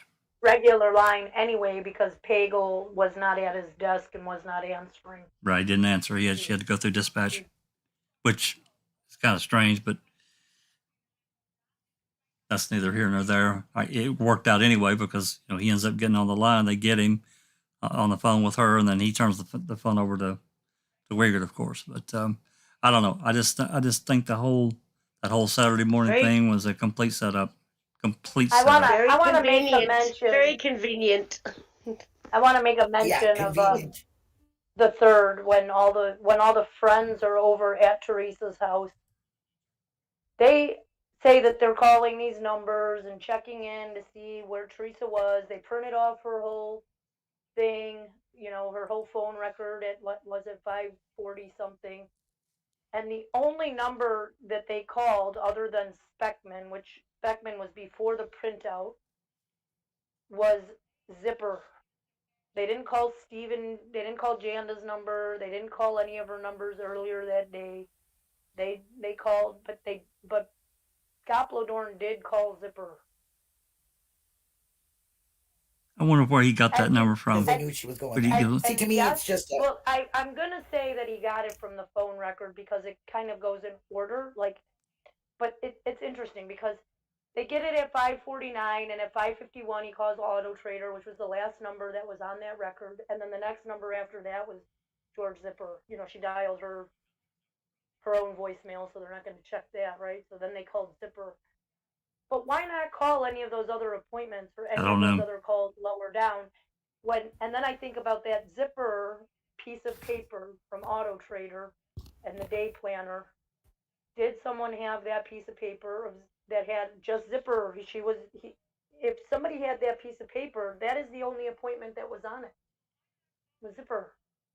So maybe that's why they only called that one person. I don't know. or maybe it was the last phone call she made for an appointment or something on the last, record. like I don't know. the last call was for the Auto Trader A712 number. There you go. And they They called were that calling one, it last and 2 appointment. minutes later they called Zipperer, and the only person to call Zipperer was Goplodorn, and Speckman was actually called twice. They called him once on, I guess she could be calling Speckman on the list because I think she called it at 5:57, and he was the next call after Zipperer down the list. So she actually called Speckman as well. Kelly did. And then in 2000, and then I think it was like 2006 in January, they had a thing, and they're all saying that Ryan was the one making these calls, and it wasn't. It was Goplodorn. It was Blowdorn. Yep. It was Blowdorn. Even she called Speckman and doesn't admit All you it. gotta do is, And that I found interesting too. all you have to do is change the timeline. You know, like I said, I always refer to Central Park 5. There's a big timeline change there. It wouldn't be too hard to switch Zippers and Averys just to make it, Right. because her narrative was the last person to see her, the last person to see her. So, you know what I mean? I The think lack just of to make it, maybe they didn't do it. Maybe they aren't the killers, but maybe they switched it because they could use that narrative. Steven was the last one to see her, you know. Well, right. All I know If is she possible went to the body, you know? Zippers last, like we believe, like I Right. believe, then I believe that. then it would be weird for him to be the killer because Yeah. why would he have let her leave the property at all to go do another appointment? No way. No. It changes everything. Her, you know, like no, I don't. Yeah. She could No, have it been on her way home and got killed. Who knows? I mean, you know, that we changes really don't know everything. when she died. Do you believe she died the 31st? I mean, I'm she not- could have died anywhere from the 31st to the 4th. I'm not. You know? I'm not convinced she died on Halloween. I'm not. Me neither. I think she made it home or something, you know, or on the way home. I don't know if she made it home, but I believe wholeheartedly the Zippers were her last place, and I they switched. I wanna make a mention too of the Zippers. She says in that one of her PowerPoint screenshots was saying that Joe Ellen said she was there about 14:30, which is 2:30 in the afternoon. And when he puts his little narrative for her to sign, Deirdre does, he puts 2 to 2:30. But I think it was closer to 2:30 to 3 o'clock because in the beginning she says anytime between noon and 3 p.m. That's right. She did. And then it's closer to 2:30 to 3 p.m. kind of in her little thing, and then all of a sudden it becomes 2 to 2:30 by Deirdre. Deirdre writes it in that way. He wrote the statement, not Joe Ellen. He wrote the statement, not Joe Ellen. She dictated it to him, and she signed it. And she said 2:30, but he put 2 to 2:30. Right. And she still signed it, but you know she's kind of on the sauce too. So. Well, sure. That would make it leaving Steve's, like he said at that time, you know. So Steven's timeline's right. I think Steven's a little off too. I think she was there at 2:24 at Steven's residence.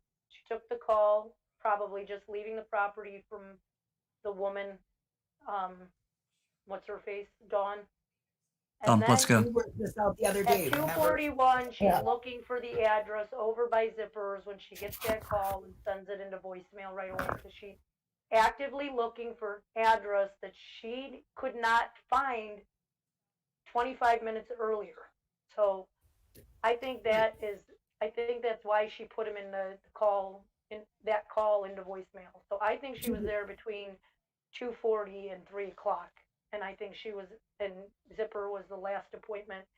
And from that point on, from 3 o'clock, let's say she's done by 3 o'clock, she's already on her way back home. It only takes 35 minutes to go down 310, I think is what's right off of George Zipper. She basically takes that all the way west to Hilbert. I mean, Hilbert, she lives on yeah. County Road B in Hilbert. So she's over there, and it would take about her 35 minutes to get home. So that brings the time only to 3:35, and the next pinging tower that does not ping a tower was at 4:35. That leaves a whole hour that something could have happened to her before hour and a her half. phone stopped pinging. Plus, Hour and a half. you see on some of her cell phone towers records that we do have that are now like prior, like I think they go back to mid-September maybe. You see that there are other times that her tower hits that 00000. Is that because she turns it off, or is she in an area that she doesn't have a ping tower there, or We don't know. Because you can't technically say that means her phone was off at that time, just that it didn't ping a tower. Right. It could have been dead. She could have shut it off. Or the killer could have shut it off, whatever. And kept her alive for a day. They could have done that too. You make Zippers the last stop. It just fits together better, even better than does for Steven being the last one, in my opinion, with everything we know, I agree with you there. All right, let's play some of this other call. It's a longer version, and it kind of lays out what they're thinking about the route. So again, anyone that's got YouTube muted in Discord, you will have to unmute. So here we go. Calumet County Sheriff's Office. Morning, this is Detective Remaker from Manitowoc County. Good morning. Is Wiegert or Dietering in at all this morning? I think Wiegert's in his office. Okay, thank you.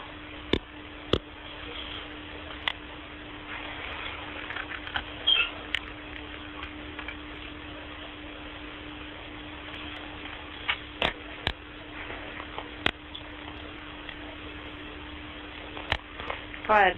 Niles. Hey, how you doing? Oh, I'm just doing fucking great. Hanging in there? Oh, yeah. I'm at the office.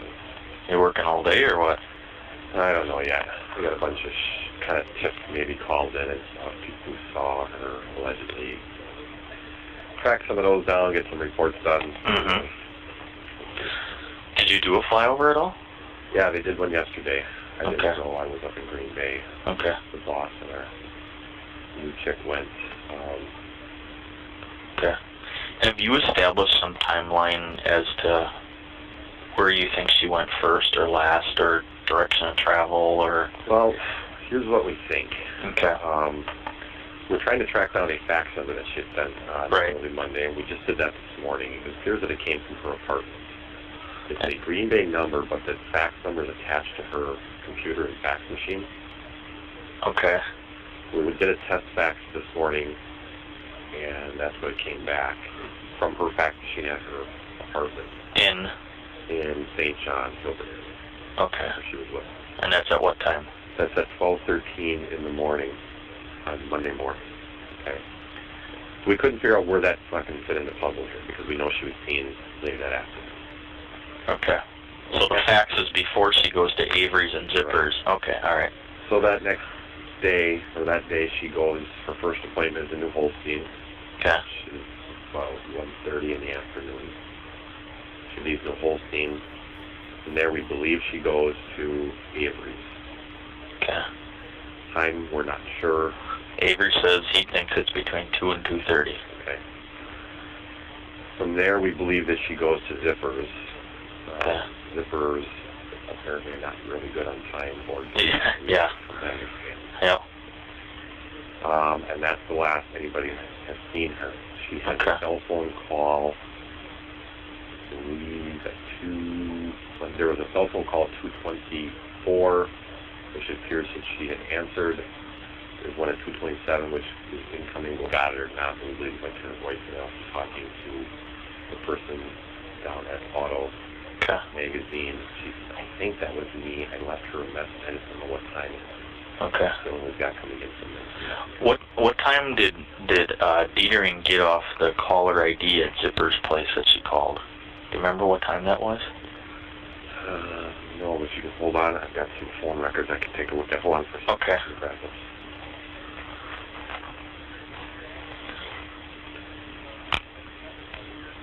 All right, I'm back. All right. There's a phone call placed to Zippers at 2:12 p.m. on Monday. Okay. So I'm assuming that's the one she probably left a voicemail there. Probably right before she gets there. Right. Okay. And the last call, like I said, is 2:27 p.m. That's an incoming one, which we believe just went to her voicemail, which is 5 minutes ago. Okay. And that's it. After that, we got nothing. So about 2:27. Well, actually prior to that, something to her between 2:12 and 2:27. Okay. Seems like she disappeared. Did Dietering get those phone records for tower location and stuff? Yes, but I don't have them. They came fax tonight. He grabbed them and he went back up his house to check on that fax machine. And he should be back shortly. Okay. So you don't know that last phone call, what tower it went off of or anything like that? I don't know that. Okay. No. All right. I did get a call last night. There's a Knutson from Valder's Okay. She claims, and she left me a voicemail which I haven't gotten to yet.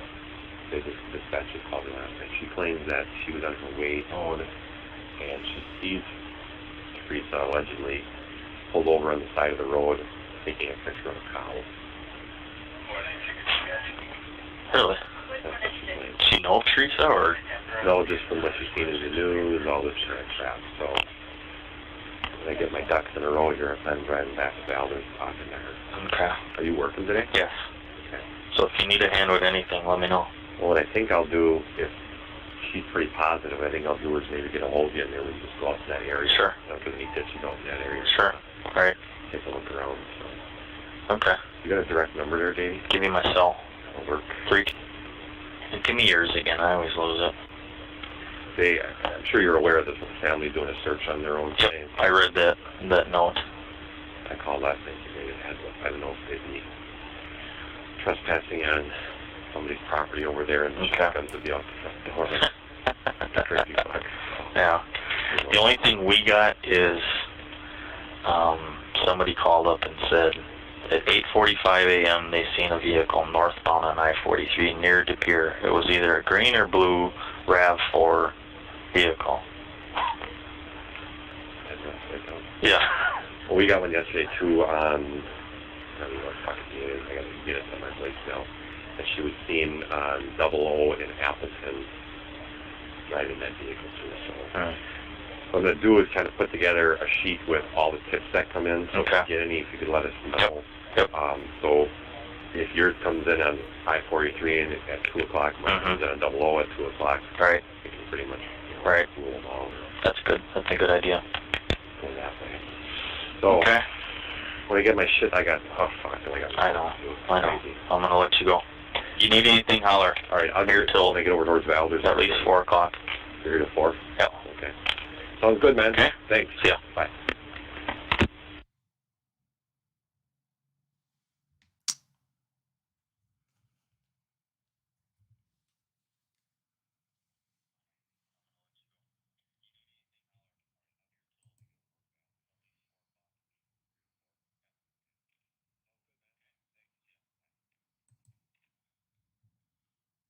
Interesting call. And I think that now that I think about this call, Jinx, this was before the boss has got some he wants us to do. So right, and he's talking about the civilians going out there and hopefully nobody's going to be trespassing.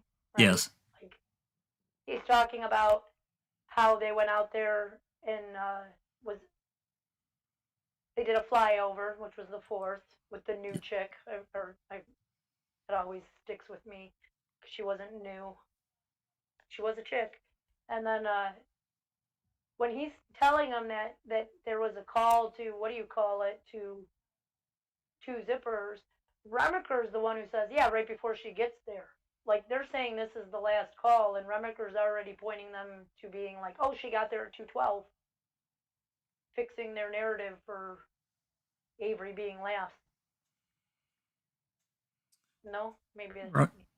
Well, no, I mean, I'm just like I said, I could go either way because this gap of information that we always seem to have, it always seems to work out for the state, and never for. Also, I noticed when they talk about the facts being facts, so this has to be after 9 a.m. She's already on her way to the salvage yard, Pam of God. They still say the fax was at 12:13 a.m. and they did not see the time difference Right. on their fax. Right. Of the 11-hour difference. Yeah. I noticed that too this time. Yeah, It's been a while since I've listened to that in full. big screw up. Okay, well, any other thoughts here from the gang? Yours? Did he fall asleep? I hope he didn't. He's muted, so he's not snoring. Like you asked him a question earlier and he didn't answer either. Well, he might have. It's pretty late for him. He might have. I also sent him something, and because, like you said, I'm kind of still looking at stuff as we're talking. Right. And I sent him a picture of the Auto Trader magazine picture of it in the bag. They show the bag, the Auto Trader, the for sale sign, and the bill sale. You know that picture? Yeah, I'm gonna pull that up. Behind the for sale sign, there's a white piece of paper. I've never noticed it before. What is that? I don't know. Because we know there was a bill of sale, a for sale sign, and then the Auto Trader magazine. But Remaker also mentioned that piece of paper that Theresa wrote. I wonder if that's it. And I Possibly. asked him that, what his thoughts were, and he didn't answer me, so I'm pretty sure He made. Well, there's Sapper Cop. How you doing, man? Hey, Dapper. Good. I'm still trying to figure out how to use this. Oh, Discord. Well, you're getting there, man. You made it. You made it into the call. So. Well, I'm finally off work, so I can participate to some extent. Well, there you go. Did you get to hear the last call? Yeah, and that's what I was jumping in for. Go for it. Oh, I'm hearing double here. Do I have to mute YouTube? Yeah, you need to pre-mute YouTube. Okay. And there's going to be a delay, but it doesn't really affect us because, yeah. Okay. So I was going to say, in listening to that call, I don't think that at the time of that call that sounds like two people arranging a plan. That actually sounds like somewhat of legitimate questions being posed between two detectives trying to figure something out. I don't feel like the framing has started yet. That's the impression I get from that call. It still feels somewhat legitimate. The only thing that throws me off is when they first start talking, Uyghur's pissed about the stuff that's coming in. So that's the only thing that's gonna throw me for a loop on that. Is he pissed because these things that are coming in are throwing off the plan, or is he just pissed because there's just so much coming in and he doesn't want to deal with it? Well, it probably is a little bit of both. I would imagine a lot of the latter because I'm sure they're overwhelmed, regardless of whatever story they're maybe trying to craft. But yeah. Yeah, so I posted in the chat a little bit ago about paying attention to when the approach to the zips changed and what the times were, because it was prior to the RAV being found, because that's when they were talking about trying to the boss changed plans and we need to get somebody on the property, and I believe that was all about getting somebody on there to quote unquote find the RAV. So yes. What changed? What happened? Who talked to somebody that led to this? Because that's when the framing plan starts, unless it was already in place somewhere. But I don't think Uyghur was involved at that point. Probably not. The framing plan. Right. Probably not at that early stage, because you just I mean, in my mind, you just kind of got to feel like that a lot of this was really originated from Manitowoc, and then it filtered in our capacity. Of course, we know that by the time the middle of the fifth roll around, within a few hours, Kratz is the prosecutor. They're handing off the case to Calumet County. So something, you're right, something's happened. What gears have turned. And when I was thinking back to that call, I hadn't heard that call in quite a long time. I thought it was Remberger saying plans had changed, talking about the boss, but that's Wiegert. Yes. So when he's referring to the boss, again, I think this is prior to Kratz coming on board. It is. So is the boss he referring to Pagel? It would almost have to be at that point. I would think so, because he's the sheriff. He would be their boss. Yes. Like, he's the boss of the, and yeah. Kratz is the DA, and Pagel's sheriff. So I would think when he's referring to the boss, he's referring to Pagel. Yeah, I think so. Yeah. Yeah, because here's the another wrench on that is I've always said, to me, Pagel's not a linchpin here. Pagel's just he's just a supporting cast member. He's not making the calls. He's not calling the shots. That's somebody else. So the fact that he's being referred to as the boss is another thing that's kind of throwing me off a little bit. Going, okay, well, what role is he playing at this point with Manitowoc? Is he already in contact with Peterson? What's the collaboration level? Well, and you also got to think about the machinery that's moving on up to the legal side, because they're neck deep into these depositions, and I'm sure that they're desperate to get them stopped. I can feel it. So I don't know, man. This is this huge information gap that I don't know. I don't know where to go to it. We can only guess, speculate. Yeah, and same here. I hate it. I really do. I don't like it, but at this point, it's kind of like this information gap. I talked a little bit with Kelly Casel. This information gap between the 31st, the afternoon of the 31st, they were just talking about the phone call. It was the last one until basically November 3rd, when Karen Hallbach makes the call to officially report Theresa missing. We got several days here. Hell, we don't really have. We got dribs and drabs, but man, there's a lot gone. We just don't have it.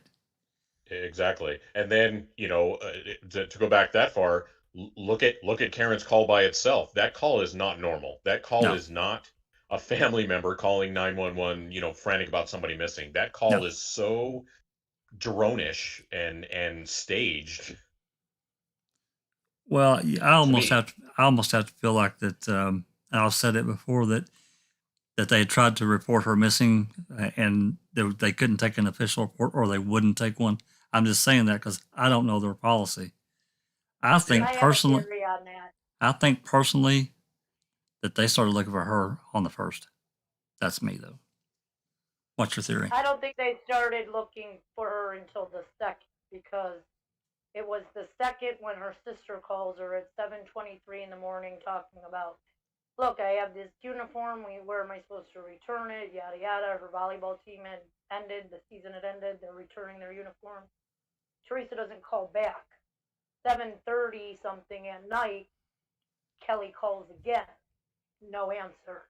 Leaves a message.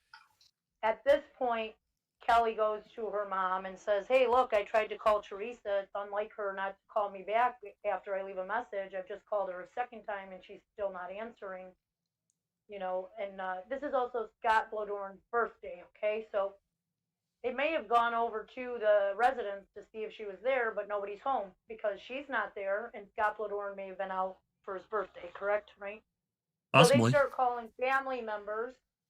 Hey, have you seen Theresa? We're looking for her. She hasn't answered her phone. Haven't talked to her since such and such, since Sunday, whatever was day she went over there. And some of her family members, her uncle Gary, who is Tom and Richard, her biological father and her stepfather's brother, is married to a woman named Deb.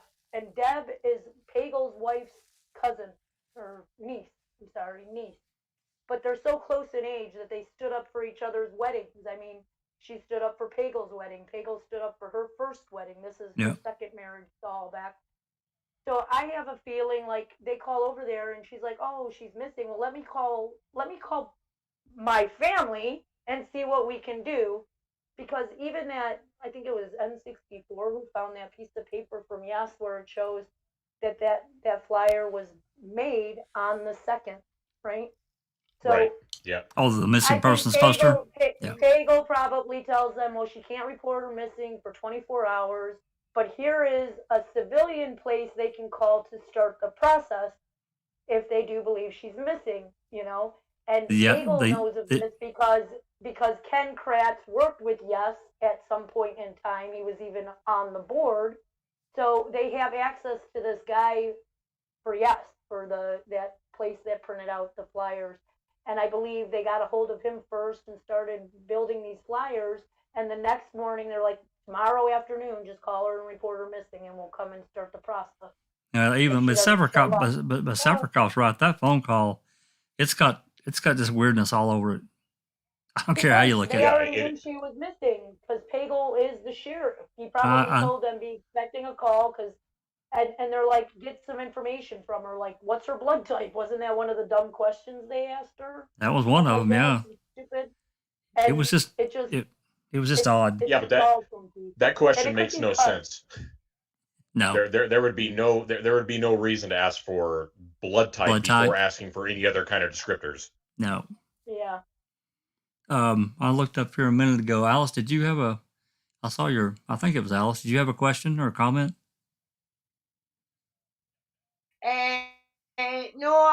No, I was just going to say about what Jinx was saying, because I was going to mention about, well, you've got to remember the posters and that were printed on the 2nd, and that's always bothered me. But what Jinx just explained there, I mean, that is a good point. I mean, maybe they were told that they could get in touch with these to get the process started, but no actually report her until the 3rd, you know. But then in saying that, I mean, if I was living with my mate and I knew that she was due in at certain times and that she would always be home, I wouldn't wait 2 or 3 days to report her, you know what I mean, or to start making phone calls. Yeah. It'd be the same the night before or the day after. But you know, I'd no evidence that she ever somebody said something like she was on the day planner and planned to go over by her mom that night of the 31st. But that's written in a note that she put on there that morning or the night that she printed it out the night before. But there's no call to her mom that day. So maybe that was just a note she wrote to herself, and mom didn't even really know she was planning on stopping by to get the stuff from her that afternoon. Or wanted to buy a gift or something for her. What's that, baby? But why, when she calls in, wouldn't she say, we've already started looking for her because we already talked to Pagel or whatever, and we just waited the amount of time to call, and now we're calling, right? And then there's questions of whether or not that call is actually in full, like not edited. Jax has been talking about the 55. There was 55 clips for just the Tom Pierce call, and they didn't have to give them that way, as I understand, right, Jack? Isn't that what you're saying? They could have made They actually cut them up like that. They could have made that. I mean, I know that it crossed from one day to the next, but in the Queso dispatch calls, if you look at them, there are many calls that are longer. 4, 5, 6 minutes without an issue. They just play. So this particular call, though, to Pierce, like you said, it was chopped up into 55 separate WAV files, and there was just absolutely no reason to do that. The Karen call, if I recall, it was chopped. It was chopped up. It was. So that allows them to do whatever. And this is another fine point. Having edited, yeah. Well, this is another thing. That call where the boss has got to change of plans before Remaker calls into over to Queso. There is a dispatch call from Queso that's got the beginning of that call up until him and Uyghur are talking, but then the queso one cuts off after. It's not very long. It's nothing like what we've got. It's very short, and I'm wondering why did they cut that off? I mean, they could easily record that, but they didn't. I don't know. Why do they do anything they do? That's true. So one thing to keep in mind. One thing to keep in mind is when it comes to a missing person for an adult, unless you have something that like a medical issue or something that would present itself as emergent, nobody's going to get nobody's going to get concerned about an adult, because you can do whatever you want. You can go wherever you want. Hell, you can just disappear and not tell a soul. Sure. You've got the right to do that. So it doesn't surprise me that Pagel might have said, wait a day, see if she comes home or something like that. That's not too concerning. But the day later, when the mom makes the call, again, it just doesn't fit somebody. She did not sound worried to me. I did not hear a lick of worry in her voice, nor did I hear the same concern from the dispatcher. Neither of them. It was just like they were having a natural everyday conversation. Exactly. I agree. And if you look at any interview with the mom, Karen, she is like fake crying. I don't care. It looks like fake crying to me. And then 2 seconds later, she just stands up and turns to a reporter and just starts talking like nothing, smiling and all. So there's something shady going on with that family. I'm not saying they killed her or anything like that, but there's... Yeah. Might have been taught not to, show emotion or something, or maybe that's in their history, not to show emotion or something or whatever.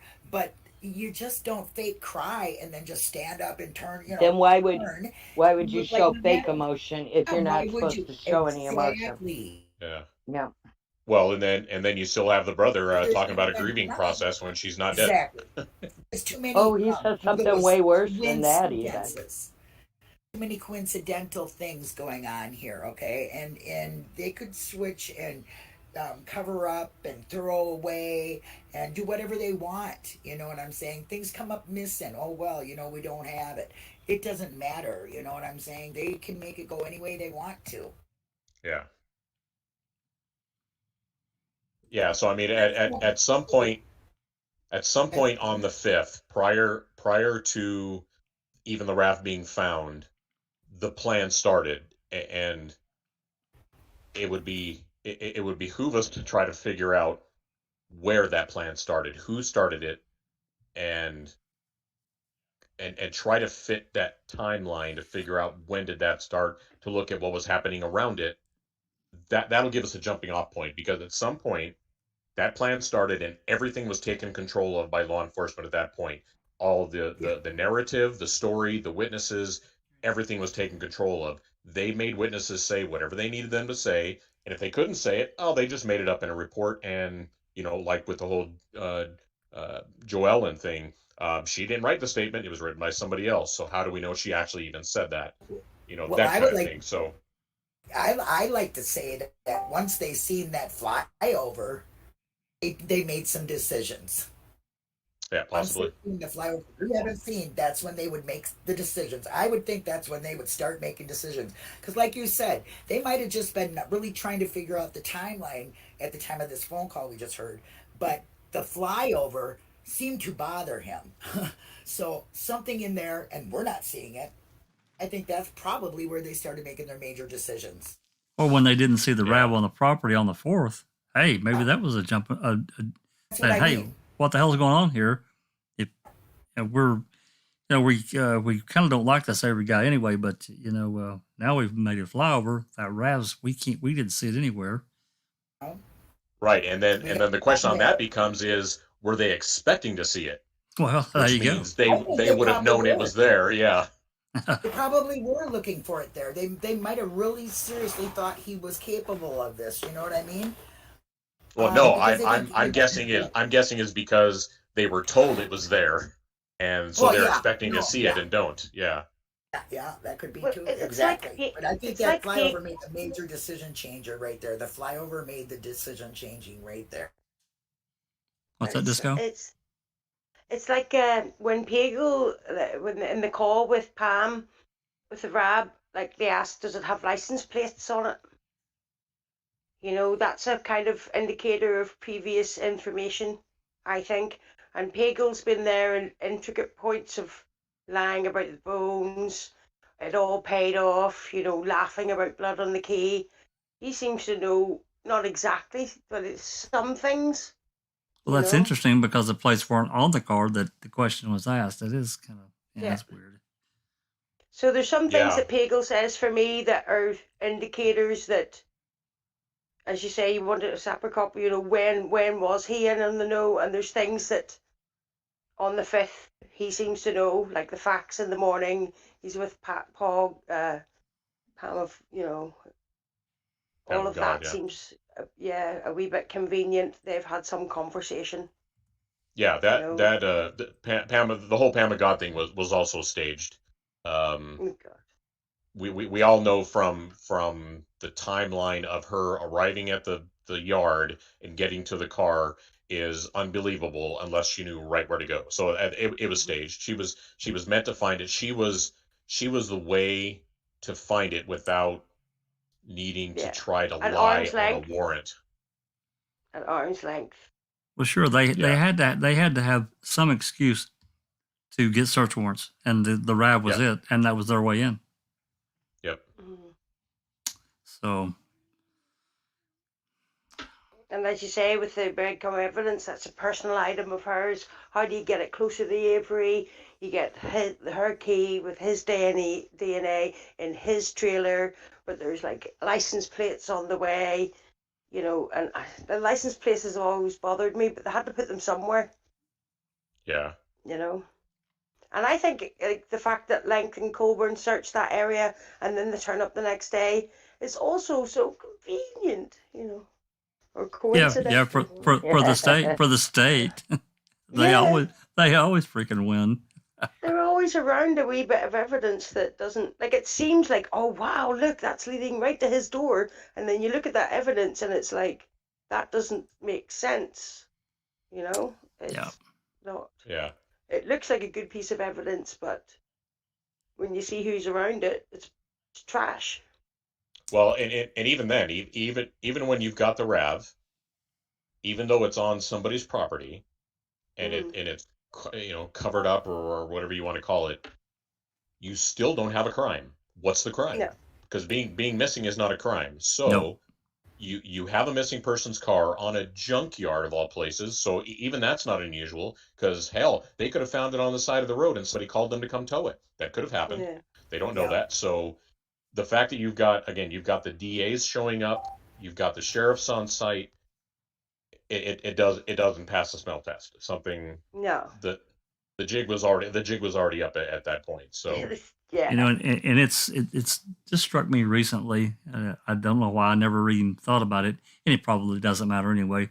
But they could have found that RAV anywhere on that property, anywhere. It wouldn't have mattered if it was up there near the crush, which that's another whole line of crap that said. They tried to say he was going to crush the car. Come on. Yeah. They could have found that RAV anywhere on the property. It wouldn't have mattered. They would have locked it down. That was their way in.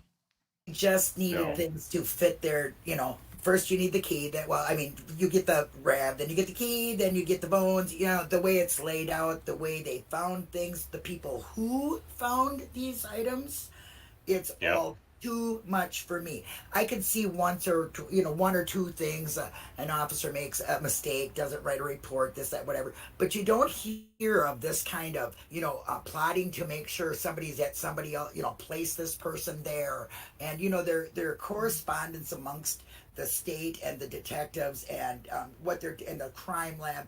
All of this stuff is just way too much to be anything but questionable. I mean, give everybody the benefit of the doubt. Way too questionable. There's way too much reasonable doubt here. Oh yeah, yeah. I mean, and that's why I continually say that a lot of the frame was done on the fly. I agree. Oh yeah. So Yeah, so but you're an ex-cop, is that right? Sapper cop. correct. Yeah. So what like I feel about it when there was just like mass people that talk about, oh, we needed resources, we needed resources. You get the feeling where like we talk about the smoke and mirrors, but if you flood a place with like extra staff and you know, when there is so much going on and you hear it in the dispatch calls, people go down, they don't really know what they're doing, they're being sent home, people are being reassigned, people are doing double shifts and other People are people sitting in aren't. one spot for 30 some hours. You know, I mean, They're come just on. slotted about and it's like making the place look really busy, making them do stuff like collecting dog shit and, you know. Is that a really good way of like hiding you just No, you know, and that's one of the thing, you know, one of the many things that confounds me about this. So, you know, it's not unusual or out of the realm of possibility to have multiple agencies working together on something as big as this would be. And Conspiracy. yeah, and it wouldn't necessarily. Well, I mean, even in a valid investigation, you know, when actual murder Yeah. took place, and you know they're actually working leads and doing a police job, that would be the case. And then it's also kind of normal to reach out and have people assigned to you to kind of help with different things, depending on how big the case is. You know, if you run into something that's got multiple crime scenes, you know, that's going to stretch your resources. So that's not really kind of out of the ordinary.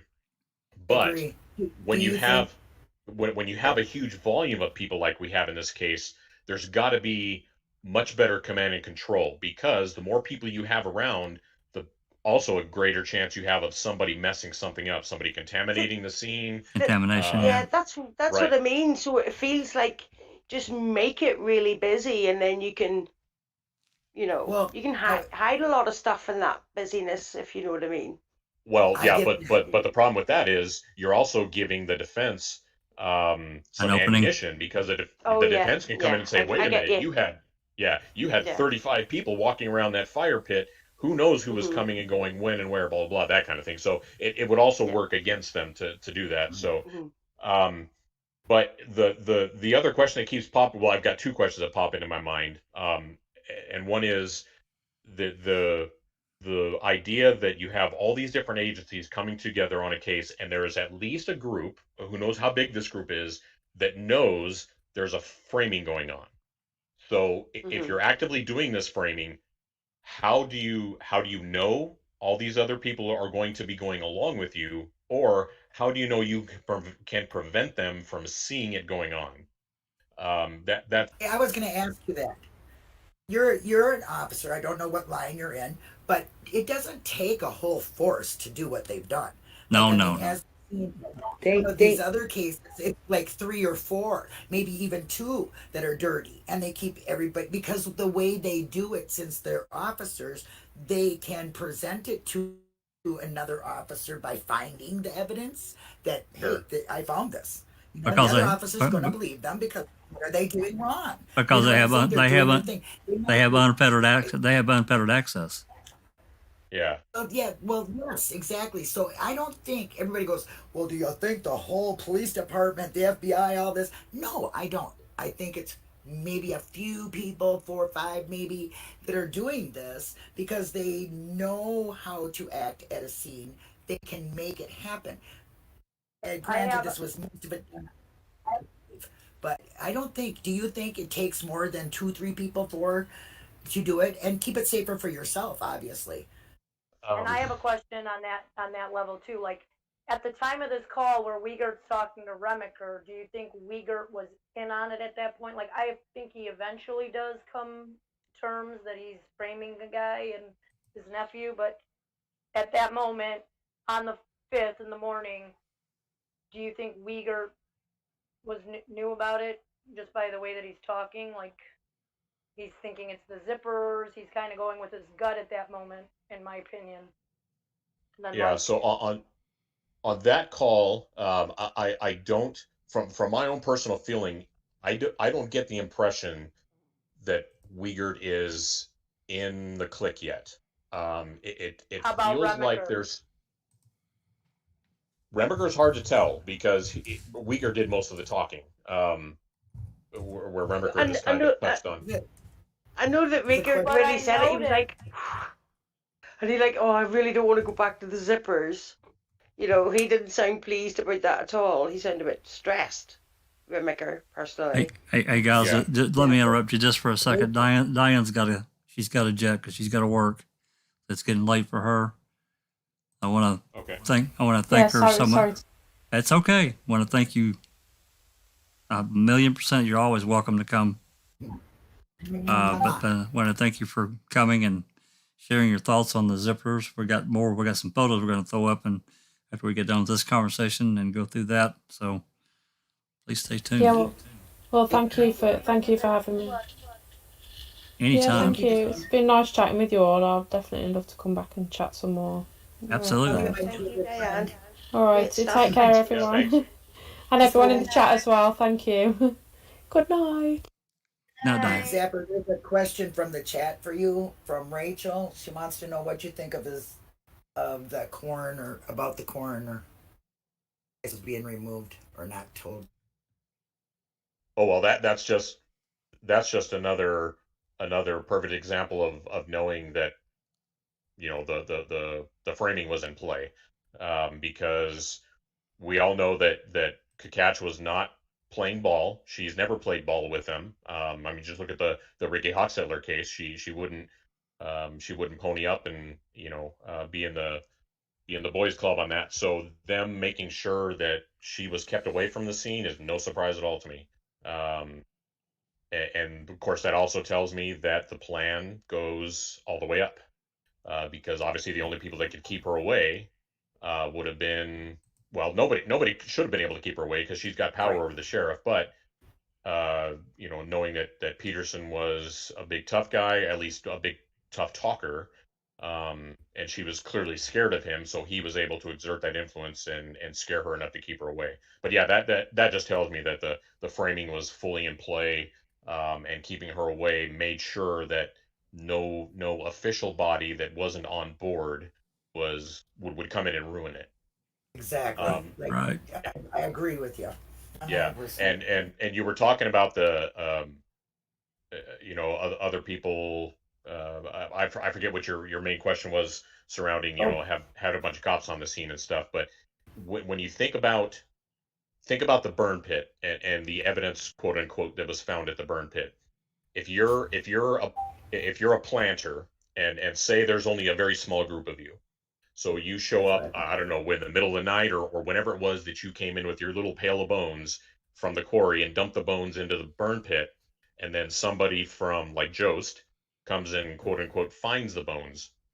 Dropped him out of his pocket, down his leg or something. You know. So once that piece of the puzzle starts, where, you know, you now have this secondary crime scene, you now have certain protocols that are going to have to kick in into how that's going to be treated, and none of those protocols kick in. If everybody is not on board, somebody on that property who's actually a cop with integrity is going to go, hey, shouldn't we be closing this off? Shouldn't there be grids? Shouldn't we be doing this? Shouldn't we be doing that? Nobody does that. Not a single person ever says anything about the process that's not taking place on that burn pit. So that's why I think the circle is bigger than maybe we even think it is. I think we're looking at more than, you know, 3 or 4 people. Granted, there's obvious links between a lot of the evidence. You know, who's the main link between, like, the key and the bullet? Link is there for both. Yeah, I believe Link's a big one. Yeah. But Uyghur the bones sheriff that now, just saying. He's got to have some big hand in it, I think, too. You know, really, I do. Yeah.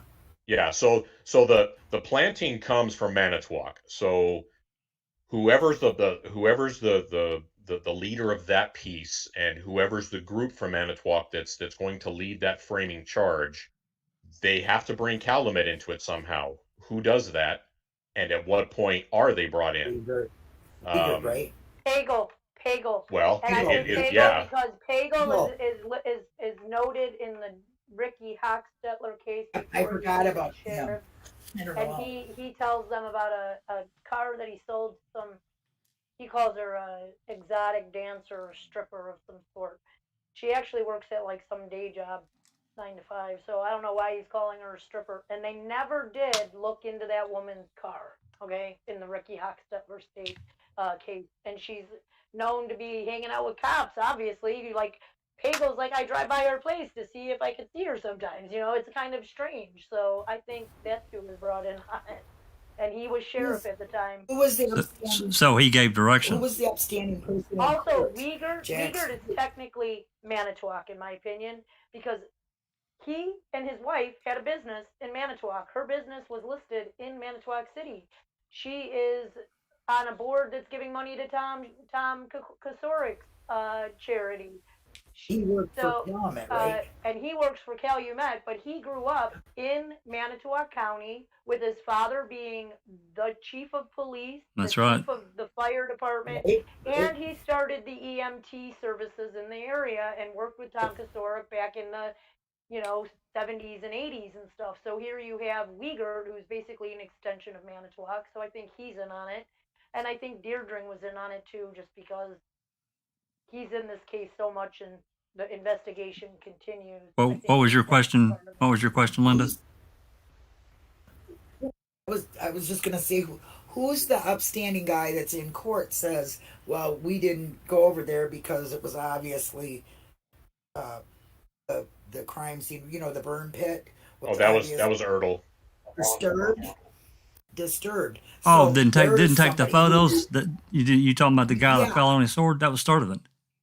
He just says, "Oh, it's my fault. Oh, it's my fault. We didn't take photos. We'd already disturbed the crime the scene, so we don't normally take I thought photos." that was also John. I thought that was email. I thought that was Ertl that said he didn't do anything because it looked disturbed. They didn't take because it had been disturbed. Yeah, but it was Sturtevant at trial is the one that fell on his sword. Uh-huh.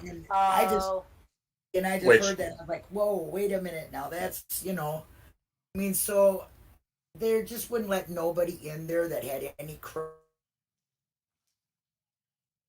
Zapper put play the game or whatever it was, play ball. They were gonna play by the rules. They didn't let them in. Well, a question I have for Ertl is, how would you know it's disturbed unless you knew what it looked like to begin with?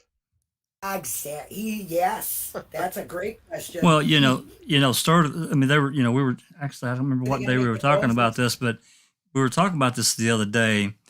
It was a part of the Brendan's Brendan's trial. If you remember this, Linda, when we were doing the recording, and he said that Jost called him over and they were looking around and he picked up a twig and he was poking up under some leaves and he saw what he thought was skull bones. Remember that?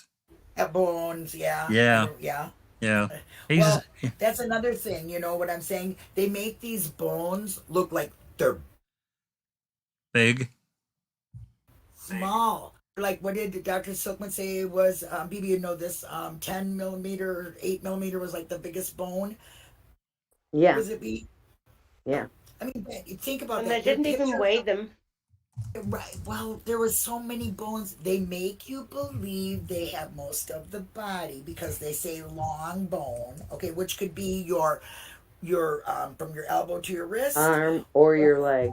Leg, right? Okay, and it was no bigger than Dr. Silkman said, 8 millimeters. Okay, so that's tiny, tiny, tiny, and they make you think they got all these bones. They're very deceptive in their presentations. Yes, Very they are. deceptive Very. in their timeline, because when they're asked questions in press conferences even before Brendan, before Steven really was arrested, they're saying, well, I guess when Kratz came on, but they're talking about, I'm not going to give my timeline until, I'm not going to give you events until, the trial. Well, what is that? I've never heard of that before. You know what I'm saying? You know how it happened. You know who did it, and why aren't you telling the public? Well, because he didn't want to get locked in on that. There's no way. That's not how he 'cause operates. Things were changing because he brought Brendan in.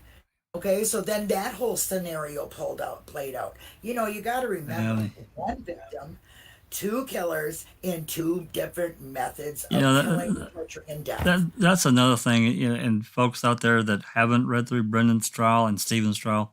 Brendan's trial is a mini Avery trial. I don't care how you slice it.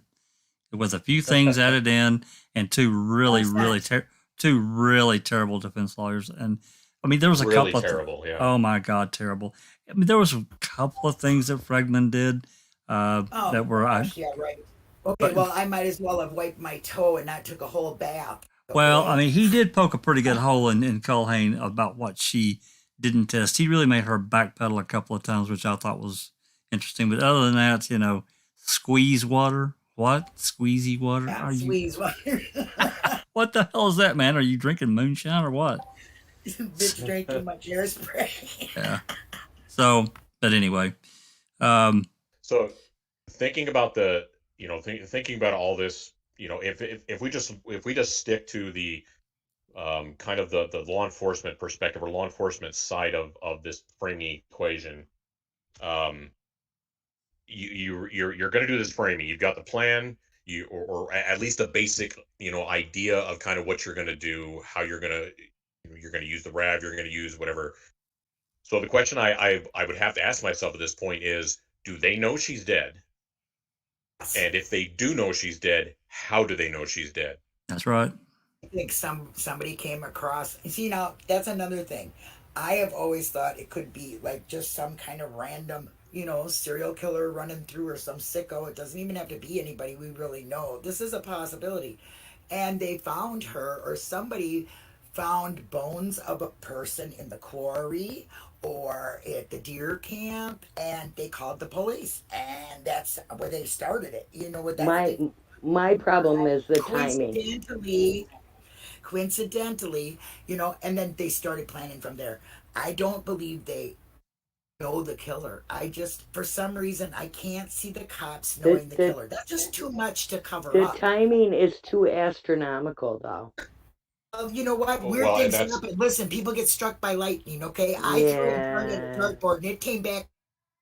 Yeah, I'm just telling you, the timing is too. Okay, so weird things do happen. Well, that's true, but and that's kind of the direction I was going to go, is to say, you know, there is that convenience factor. We've got these depositions coming up that are going to bury us. It's not going to look good for that 85 case, so we got to stop that. It's just a plus. Yeah. No.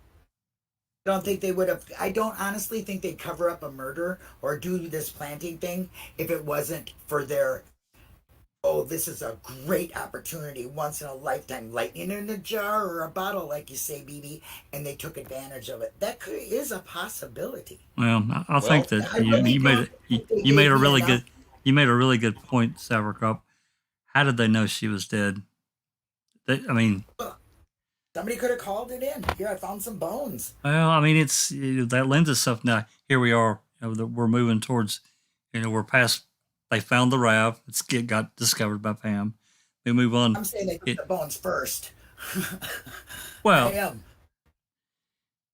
I'm saying they found the bones, and then the rest just, you know, they had to look for a car. Well, and what's his face seen it on the turnabout, and you know what I'm saying? Because I right. believe that Andy was behind that car.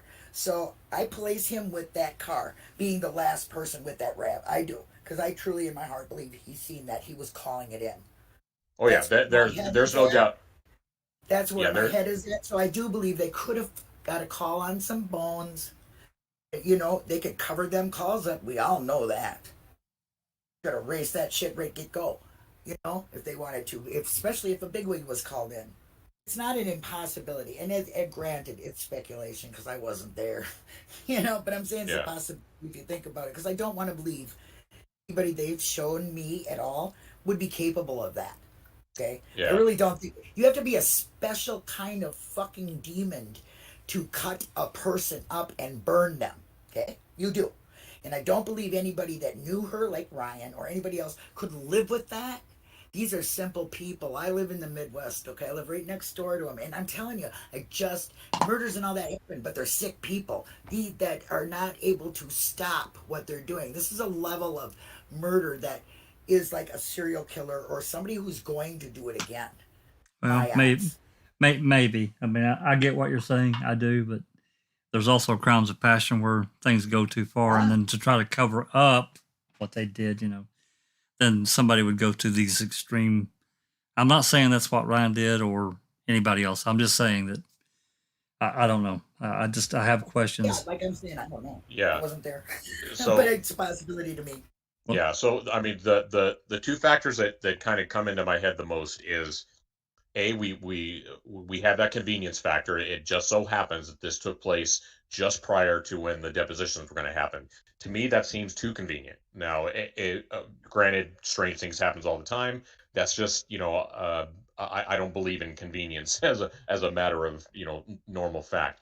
But the other thing that comes into it for me is, if Theresa died and she died from homicide, and they just stumble upon the body in some way, I'm not sure how they would do that, but they stumble upon the body, or somebody points them onto the body, and they start this framing plan.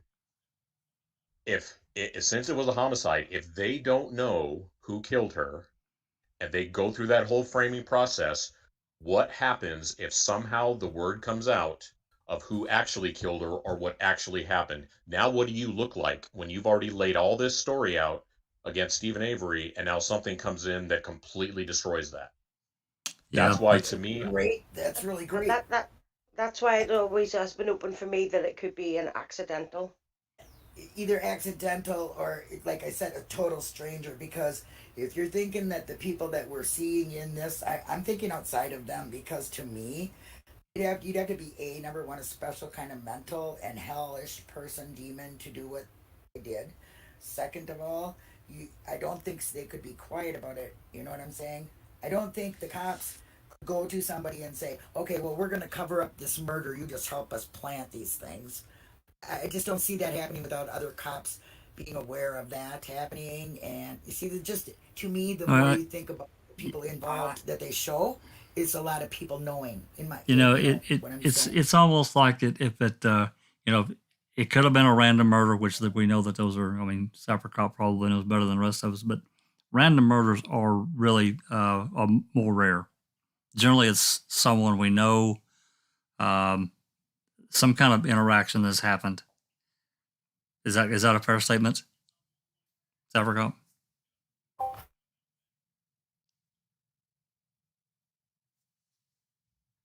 Did we lose Zipperer Cop? Yeah. No, there you Obi-Wan's got saying, I'm sorry, but I disagree with that, only because I feel that this type of action was extremely personal. They tried to erase all existence of Theresa Hallback. Well, that's what personal. But the cops did. Well, again, we don't. There's aspects that we don't know, and I'm not disagreeing. I'm just saying that to consider this other side, that who knows, some kind of interaction of a personal nature that did something went sideways. There was a fight. She got hit by whoever, and then they're like, "Oh shit! Now I've done it." She's really hurt. I'm screwed if I don't do something. Did that happen? I don't know, but to go to the extreme that she was burned up the way she was and cut up, damn. That's a special kind of evil. I don't care. It's something that somebody's not going to just do once. I don't believe that, and it doesn't have to be. It could have been personal to the stranger. You know what I'm saying? Serial killers have things that remind them of this person, or this person acted like this, or dressed like that. Some people just like to kill. She's got a red sweater on. She's got a red sweater on. I'm going to kill her. I'm telling you, I'm going to kill her. Really, the weepy killer. There are stranger things that happen. So it doesn't necessarily have to be. As we know, profiles are different for different kinds of killings. But this is a special kind of evil killing. It really is. It's and remember that this also hinges on all of this we're talking about right now hinges on the fact that those are Theresa's bones. I don't know that. Exactly. I haven't yet seen a thing that tells me those are actually Theresa's bones. Scientifically, Yeah. they don't say that to me, but I do believe she's not around. But then again, No, you she, could, who knows? But I don't believe Well, scientifically. that goes No back to time, no. that goes back to September of 2011, and why Tom Fallon and Assistant Attorney General and his soldiers that were with him would hand over these whatever these human bones were back to the family. They're taking a real risk there. If they're well, not we don't know Teresa's, that we don't know that they actually went back to the family. Nobody signed well, for them. just the funeral. No, they just said they went to the Whiting Funeral Home or whatever it's called. You're right. We don't. Yeah. I know. The It's Halbach really family has sort said nothing, and I don't think the funeral home has ever acknowledged that they went anywhere. So and what happened in 2011 could, well, I mean, KZ wasn't on the case then, so I'm not sure what would have prompted them to get rid of them, but maybe they understood at some point, since the case had already been to Wisconsin Supreme Court and was squashed, maybe they thought it was over. So they wanted to make sure that anything that was left behind that could, again, destroy their little case was gotten rid of. Now, they could get rid of those bones for one of two reasons. Either they are Teresa's bones and they want to make sure nobody can test them, or they want to make sure that nobody can test these bones because they'll find out they weren't Teresa's bones. That's right. Well, 2010, when rapid DNA testing became a thing that was accepted, I don't know. We've talked about that before, speculated that, because it just takes very little for that. I read an article about how in 2010, the FBI was looking at taking this on, the rapid DNA. Yep. And then funny, They were doing with them burnings. in 2011, they get the bones back. Yeah. Who made the call? Who called? Who called who? Did Fallon call the Halbach and say, "Hey, we've got something," or is it the other way around? That's an important. It's a really important question. Think we'll ever get the answer? I don't think so. No, probably not. No. Let's also just remind ourselves that Making a Murderer wasn't out yet either. So, they didn't know that a million or thousands of us keyboard warriors. Millions and millions and millions. And they never seen the tsunami coming, the Zelnami, whatever Stacey says. I'll just, to get us back on track here, we're 2.5 hours and it's been a great conversation, but keep on going. well, to Jinx and I talked to Yours messaged me. He had to conk out. He's tired, so he's gone. But he sent me some stuff too. But Jinx sent me a bunch of photos, and I'm gonna put them up as before we get out of here, because it is getting a little bit late for people, especially on the East Coast. But we got a number when you're dead. Yeah, exactly. We got a number of photographs in and surrounding the Zipperers, which we were talking about. And if anybody wants to talk as I'm going through them, just stop me, because this is the first one. And these are not in really any real particular order. So. Well, I can explain them. This is George Zipperer's house in 2008 from Google Maps. And you see that it's all covered by trees. There's no address over here on the road by this tree. I found another one. They must have put an address in sometime after. When Yoris sent me the thing that they put them in after 2008, I think. After this Google map. Jinx and I talked a little bit about this. We talked a little bit about this. Just briefly, this whole area here where these houses are, it's really wooded. Yeah, it's totally surrounded by trees in the front. So like when you're driving by, you can barely see a house at all, And back then, if you go and look at the news, you'll probably see it in one of these little clippings. The address was on the house, which was behind all the trees. And there was just a small little note of George Zipperer being on the mailbox. So when she says she can't find the place, I can see why she can't find the place, because there's all these trees in the way. This is actually more close up with the news. Yep. And then you got another one coming. The news back then. You got another one coming here, so all right. a little bit better photo. Yeah, you'll see it. There we go. Okay. This is a new view. You see this? There's like a stick right here by this tree that we were just looking at that has that address on there, because they must have realized that addresses were hard to see on that street, that they put these addresses on poles, so they were easier to see from the street. So you see it? I know. I think I gave you a couple For of the fire close-ups people, of they that did. too. Thanks. Uh-huh. Is this what? Do you know what year this was, or the one with the news thing that was from 2006, right? The one was just before this. 2005. The one with the news was from when they were there on the 2005. 4th. The 4th Okay. of November. Okay, thank you. You're welcome. Yeah, I zoomed in on this photo here before I move forward. I think this is what you're talking about. It's a little blurry in this photo. You'll see it's going to zoom in The here. garage, though, the new garage is still in the same place as it was, it seems.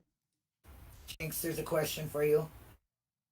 Yeah, there's the number right there. I have there is a picture, not of like just from Google Maps there, and I didn't really look over there from the 2008 one. I probably should have. But across the street is the church, and there's a church parking lot and a church like right across from their driveway. Actually, there's a driveway on the other side. I might have given that picture to him too. Kent, 3334 wants to know: did Zipperers own any property near his house? That I'm not quite sure of. I'd have to look into that. There are other zippers in the area, so there's a possibility another zipper did. This is also 2008 before they put those signs up. You don't see the green sign where they put the 4433 address on there. And the garage here is brown in 2008. Here's another one of that 4443 of the newer one. You'll see it's going to pop in there. Yeah, it's the same. Yeah, it's the same thing. It's zoomed in though, kind of what I just showed a minute ago. I should have done what Diane did and put them in a nice little. That's okay. That's okay. We can be. So, and then you see the house is behind all these trees. You can kind of see the row of trees going by, and these bushes too, which are making it harder for her to see into this thing. I mean, yeah, the leaves were falling, but still a lot of trees. Yeah, and there's the actual house. The address in 2005. That's where the address was. It was all the way up on the house, underneath the light, behind all those trees. And we got to know where. She can't find the place. I really believe that is true. We got an overhead coming here. You'll see it's going to pop in. Of well, I don't know. The church across the street. I can't remember what I don't remember what this is. I just grabbed them as you sent them. You'll see it. So this was something to show you to see how many trees are in front of their house on the road, and then an overview. And see the driveway on this overview right across the street? That's the church parking lot. That's the entrance. Is that where Colburn? And the church entrance, that's where Colburn was said to be sitting when he was talking to Remaker about 917, because you hear Deirdre make a call to his department at the same time, which did have a timestamp on it of 917, if I remember correctly. And then that would be, so he calls in, and then at 922, they call in the plate on the 3rd. So we believe that is Colburn calling him in, and that's where he was sitting, across the street from the Zipperer's house. I think there's an overview of the Zipper of that church too. I stuck in there. It's probably on down in She was in the back. You see how the backyard is? She was back there, and that backyard actually goes quite a ways. See, there's like a huge yard. Right. So she's back there raking leaves or doing whatever she's doing back there. Teresa walks around, has to walk all the way down this driveway, and then around those front of those trees that you just saw in the overview to the other side of their property where Jason Zipperer's car was, kind of hidden by trees. And right. then you see the George Zipper. See how small it is on their rusty old mailbox? Yeah. I mean, how is she going to see that from the road while driving? And here's another one of the ones we saw before with the sign in front with 4443. In the country, you might even be mistaken as the farmer next door has two driveways. One goes out to the field and one goes to the house. You never know. You know. I think this one here is. You don't see a house there when you're driving by. You just all covered with wood. You just see trees. Yep. Right. The garage. So you don't see the garage, house. Which could be part of the next door neighbor's property. That's what I was trying to say. Yeah, right. Which also has a driveway. I think this next one's going to pop in here is going to be one that yours had put in Discord. That's an overview. Probably a Google. Yeah, it's a Google. Yeah, I was having her go around because now there's a circle drive there that wasn't there back then, though. Right, right. And yeah, I put in, she actually mapped the time, the way she was going to go to Zipper. You see that in her map at 11:40, 44, between that time. yeah. I think I've AM got. on the 31st. I think I've And got she that one does on down make- in here. I only put the one that was the shorter route, which means she would come up 310 up here on the top and then just make the right. So she would be on the wrong side of the road when she's driving by that first time. She'd be on, she'd be on the opposite side of their house. Right. So she might not see it even that way. Coming either way, it would be hard to see, in my opinion. And the next one's going to be county investigation maps. It's pretty small and pretty low. That circle wasn't there, by the way, back in 2008 even. I think they put that in Say it recent wasn't. years. No. Circle, suicide No, circle that's why was you had to go called. like around to get to it. Yeah. Yeah. See, this is her mapping, her map. She's starting at the address of Schmidt, and it was at 11:40 a.m. Cache at 11:40 a.m. on the 31st. So this is when she's mapping herself to the Zippers. She did not have Avery's address yet. She did to Zippers. I think I showed a map of that direction, kind of. I think next. And I think that this one here, as you said, was a view of how the road would have looked in 2000. This is actually her map. This is her starting point. North, what was it? North something 253 County Road A. That's Schmidt's address. Yeah. And that's in 2008. See, there's no big suicide circle there. Right. We were talking in Discord, so it kind of goes in the way that we were discussing things. Sorry, guys. Here's another one that's coming in. It's got the Zipper's house and then the church. It's a little closer. Right, so that's the overview. See, that's just perfect to do it this way, Jinx, because then people will not be afraid to come on in and just talk, because this is what we do. We So this talk is the and bounce up overview, the and brain. this is where his car was parked. This X, that's where it was on the south side of his property, between the trees, kind of isolated by trees. So that's kind of where I marked his car being Zipper's car, the Firebird. Yeah. So that she That's had a to weird walk place all to the way park. from the backyard to the front of the house, down the road to that X, take the picture, walk all the way back to the back porch and leave that piece of paper on the back porch or wherever she put it on the table in the backyard. Talk to Joe Ellen. Yeah. Yeah, Joe Ellen. And he said it was kind of secluded by trees. Jason did in his CSO. Isn't that a weird place to park it? You're not even going to see it, if you're driving by. No, probably not. So yeah, how the fuck you gonna? How you gonna see that house from those trees coming Yeah, either you way? can't. And Like I said, that's why I said Jason Zipper talking about where his car was located. It was concealed by trees and indicated that it had been seen from the road. Look back, it was south of the Zipper residence. So that was just my marking. And then I think the next picture would probably be the overview from Megillah of the church. Yeah, I think this is the one. Well, this is really kind of more of the Zipper house, I think, and then it's a portrait. Not yeah, you'll see it. It's gonna pop in there. Let me see when it pops up. Yeah, you'll see it. Hey guys, I gotta run. My kiddo's got a softball game. All right, well, all right, thanks for win big. Well, thanks for stopping by us, Africa. Really appreciate it, man. Yeah, I love it. Thank you. Welcome anytime. To hear, that's a great thing. Thank you, I love it. Sapacop. Very welcome. I'll be back. Okay. All right. Have a good one. All right. Bye-bye. Good luck for your son. Thanks. So this long drive on the left side of your screen there, that's the church parking lot, or the drive up to the parking lot. Right. And that's where Coburn was sitting. That was where he was sitting. In that area. Yeah. Here's the one. Yeah. Here's the bigger one. You'll see it here. It's shows actually the church parking lot. It's better overhead.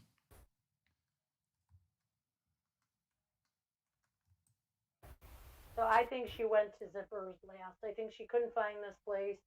Said, screw it. I'm going to go to my real customer who I'm getting paid to go. The Zipper's just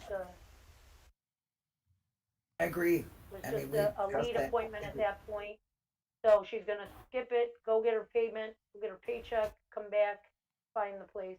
Yeah, see, I'm not even sure how she got paid for a stoplight, because that was a telemarketer call. So she goes and takes a photo, and She it, probably got paid by them a certain amount just to go there. I would You think. know, like she did got more for going to a hustle shop, but this is an actual scheduled appointment that Auto Trader probably paid her for. It's just they pay her for it, but they don't know if he's actually going to become a customer where she's getting paid every other couple of weeks. This is this next one's coming up is one that yours had posted in the Discord, and it's talking about I guess the voicemail message. I think this is the cell tower locations or something we were talking about. Yeah, probably. No, Yeah, I get it. it was when we were 11:44:03. Hello, this is Theresa with Auto Magazine. I'm a photographer and just giving you a call to let you know I'd come out there today, but I would need your address close or to or even closer. You know, like that's the Right. whole call. Right. That's just like whatever. So if it was zippers, why would she be telling them, I will probably be there around 2 o'clock or even a little later if she's calling Zipperer at 2:12? Right. That makes no sense. No, no, it doesn't. It's another record from yours, so we'll just move on. And I'm not sure if it was you or yours that put this one in. This is, I think, a route from Schmidt's. Talking about, yes, and we were talking about the towers earlier too, the 21923s, Yes. the 2110s, how and where they were actually located. They're actually this is actually her mapped out way. That's her map from her email. Right. To going, and that's the White Law Tower I circled up there that she was hitting at 152 and 241. See how close it is to Zipper's place? So we were talking about that too, how close these towers are to Zipper's. Right. It would have taken her 55 minutes from County Road A to County Road B in Manitowoc. That's her first appointment with Schmidt. And here's another one, a little more detailed of the different routes that she could have taken. I think there was one other one too that she actually mapped out, but it was a little longer. And they both, and one had her coming up one way and one had her coming up the other way. It was like that's right. Yeah, you'll see. Yeah. And then that was just the one that we just mapped out just today, just to see. Oh, this was to Avery. If she was going to Avery's, how long it would have taken. But we know that she mapped out going from Schmidt to Zipper's first. So we do know that he was intended to be the second appointment. And plus, Avery's is a little more north, so why not stop at Zipper's first? It would make sense.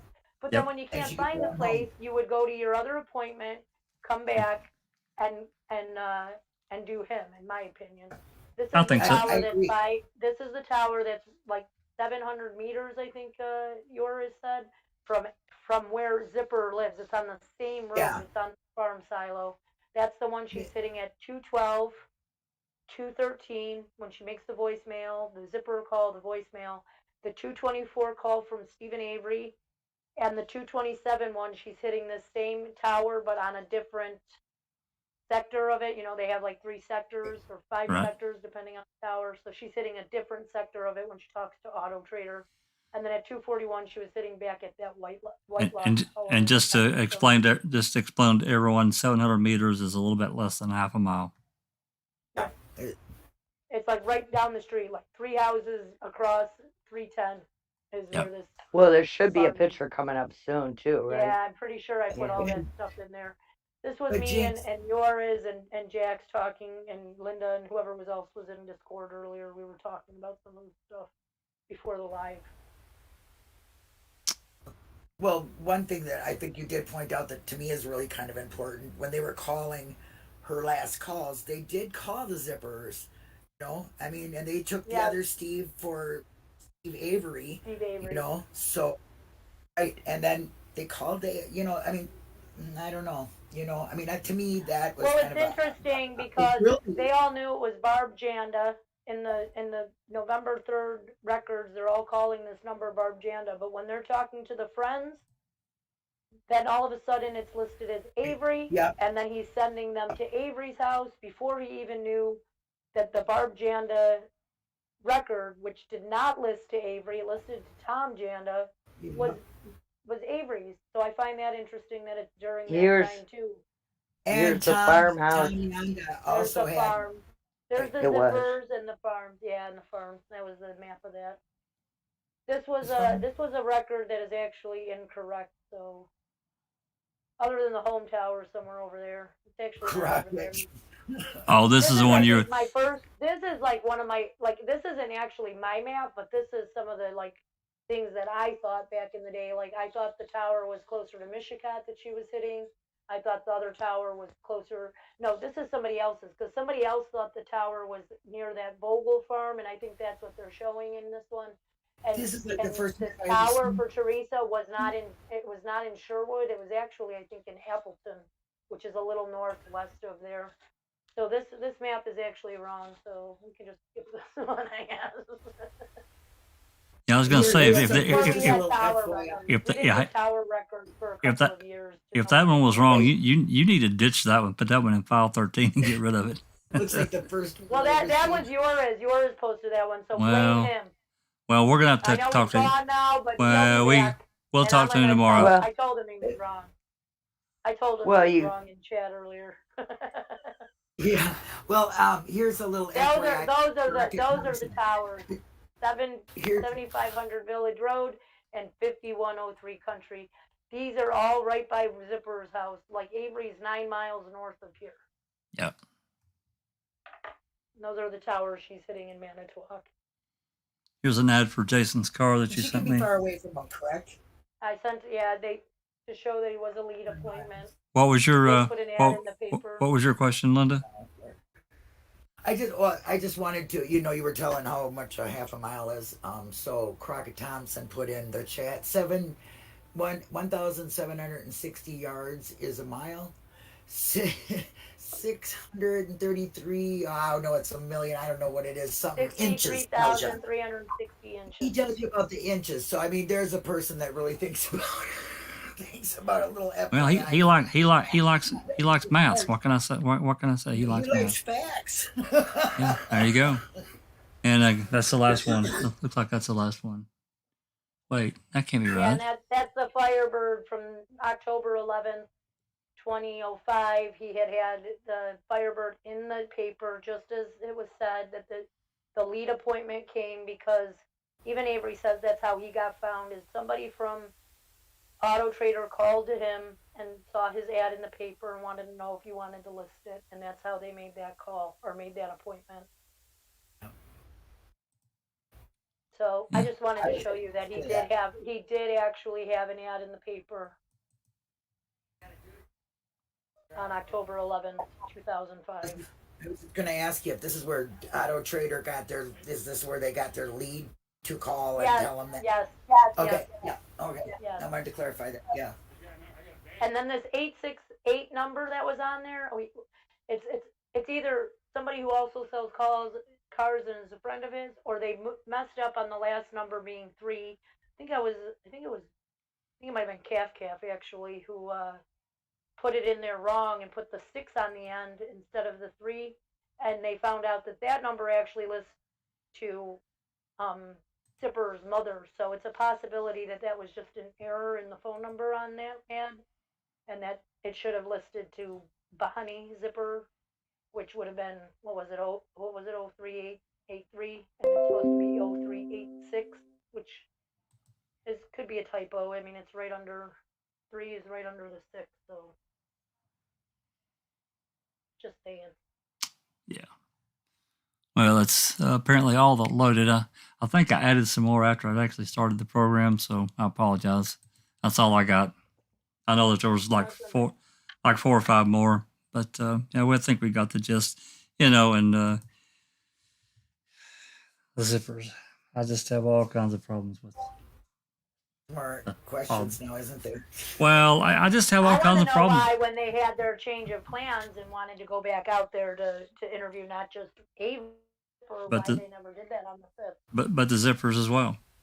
Oh yeah, why they did? Oh well. Yeah, because they found Corroborate. corroborate. Corroborate. I was having troubles with that word yesterday. Yeah. So Thanks, kids, for hosting a great show again, because this has really been very informative, and I like to get a lot of conversation going. And this was really good. So Well, it's helping Diane and continuing it. it's a great subject. I mean, and talking about these things and getting them back out there and another look.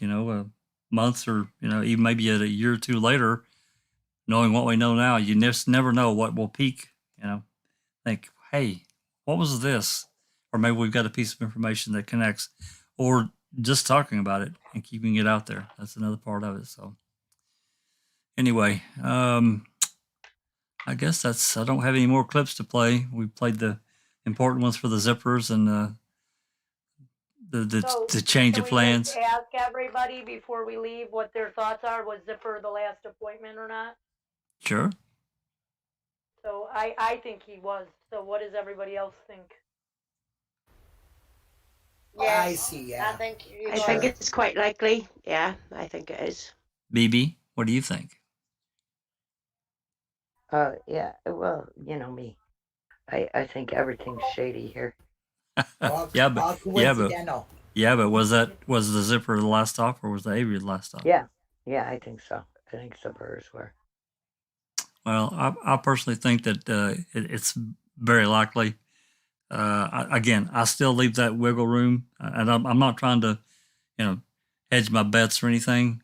But I think they had it right the first time when they were talking about how it was laid out, and then everything afterwards, they were trying to color a story, right? Change the narrative. Yep. But here, can I make a quick announcement? Let's not forget Saturday at 11. I'm putting it up in advertising. Me and Wiz. Oh yeah, that's right. We're gonna have a talk, right, Wiz? I know you're there. There he is. Right. Damn right. Raise the damn roof, Wiz. Well, yeah, I mean, it's pretty high at the moment, but I intend to blow holes all the way through it. Good. Right on, buddy. Hey, spark the conversation, get the debate going. That's how we. That's how it works. That's how it should work. So, Thanks, everybody. Any other announcements? Anything going on that anybody wants to get out before we get out of here? Susan, you've been quiet. I had some computer problems. I had to shut it off. And for a long time I was on my phone and didn't have headphones, and I was outside and it was noisy. So is the live over? It's not yet. It's fixing it's fixing to be. Oh, okay. Sorry, I would just like to say a big thank you to everybody for joining our open mic this evening. It's been another 3-hour marathon session. Thanks for all coming. And it's been a pleasure to have you all here in the chat. Thank you very much. Thanks, Wiz. Appreciate that. I don't have any announcements per se. As far as I know, we'll be continuing on with. Do you have a live Friday, Linda? Is that right? Yeah, me and Becca, as far as I know, will be on Green Talks. Yep. Yeah, and then we'll be on Saturday with Uncle Ken reading. So hopefully everybody can join us. And there we go. Really appreciate Diane coming along, and wish Jane could have joined us, but I guess she got preempted, so we understand. Real life comes first. Anyway, appreciate everyone coming. We'll see you next time. Yep. This has been a Foul Play production.